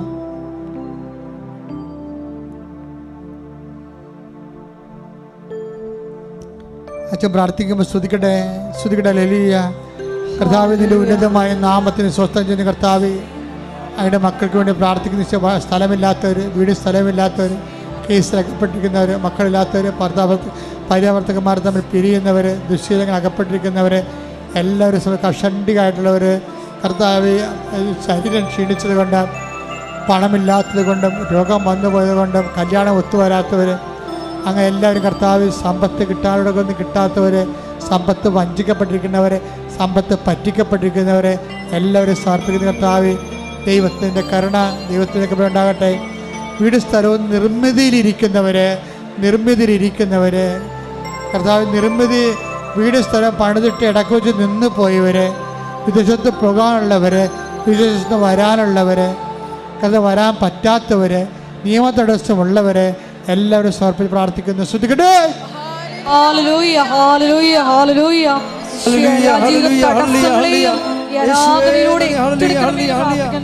എല്ലാവരെയും സാക്ഷികളാക്കി ഉയർത്തണമേ എന്ന് പ്രാർത്ഥിക്കുന്നു. ഹല്ലേലൂയ. മഹത്വം, മഹത്വം, ആരാധന, ആരാധന. ഹല്ലേലൂയ. ഇവിടെ നിങ്ങളെ ഈ ധ്യാനം കൂടുമ്പോൾ തന്നെ ധ്യാനം ഷെയർ ചെയ്യണം. എപ്പോൾ ധ്യാനം കൂടിയാലും, എപ്പോൾ സാക്ഷ്യം കേട്ടാലും നിങ്ങൾ അപ്പം തന്നെ പ്രേക്ഷിത വേല പരസ്യമായിട്ട് വിശ്വാസം പ്രഖ്യാപിച്ചുകൊണ്ട് നിങ്ങളെ ഇപ്പോൾ വാട്സപ്പിലാണെങ്കിലും ഇത് ഷെയർ ചെയ്യണം. വാട്സപ്പ് ഗ്രൂപ്പുകൾക്ക് ഷെയർ ചെയ്ത് കൊടുക്കണം. കർത്താവിന് അറിയാത്തത് അറിയട്ടെ. നിങ്ങൾ വാട്സപ്പ് സ്റ്റാറ്റസ് ഇടുന്ന ഒത്തിരി പേരുണ്ട്. വലിയ ദൈവാനുഗ്രഹമാണത്. അതുപോലെ തന്നെ പുതിയ പുതിയ കണ്ടൻറ്റുകളെ ക്രിയേറ്റ് ചെയ്തിട്ട് അപ്പ് ചെയ്യുന്ന റീൽസ് ഇടുന്നവരുണ്ട്. അവർക്കെല്ലാം വേണ്ടി ഈ സമയത്ത് പ്രാർത്ഥിക്കുകയാണ്. ശ്രുതികട ഹല്ലേലൂയ.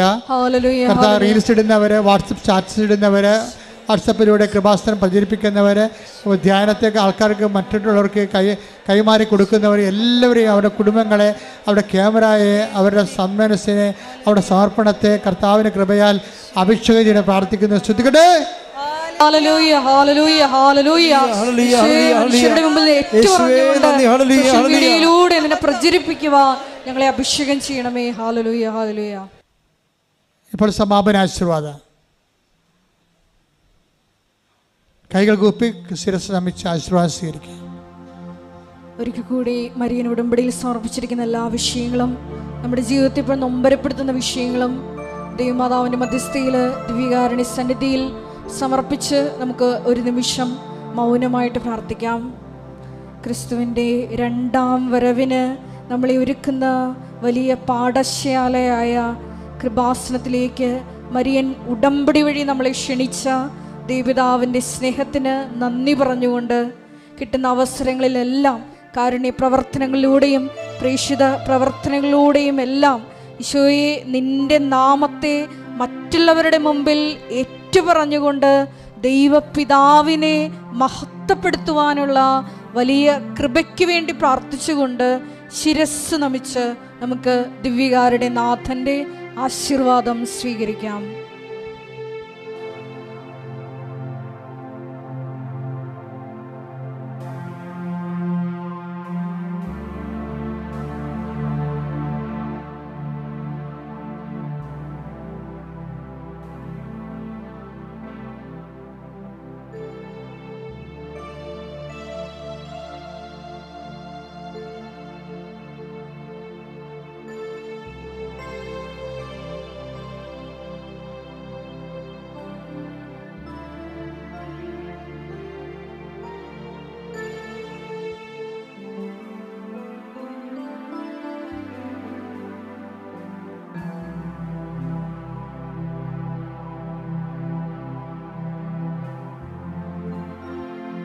പരിശുദ്ധ പരമ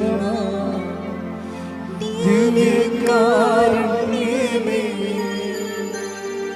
ഇന്നും എന്നും അങ്ങേക്ക് ആരാധന. പരിശുദ്ധ പരമ ദിവ്യകാരുണ്യമേ,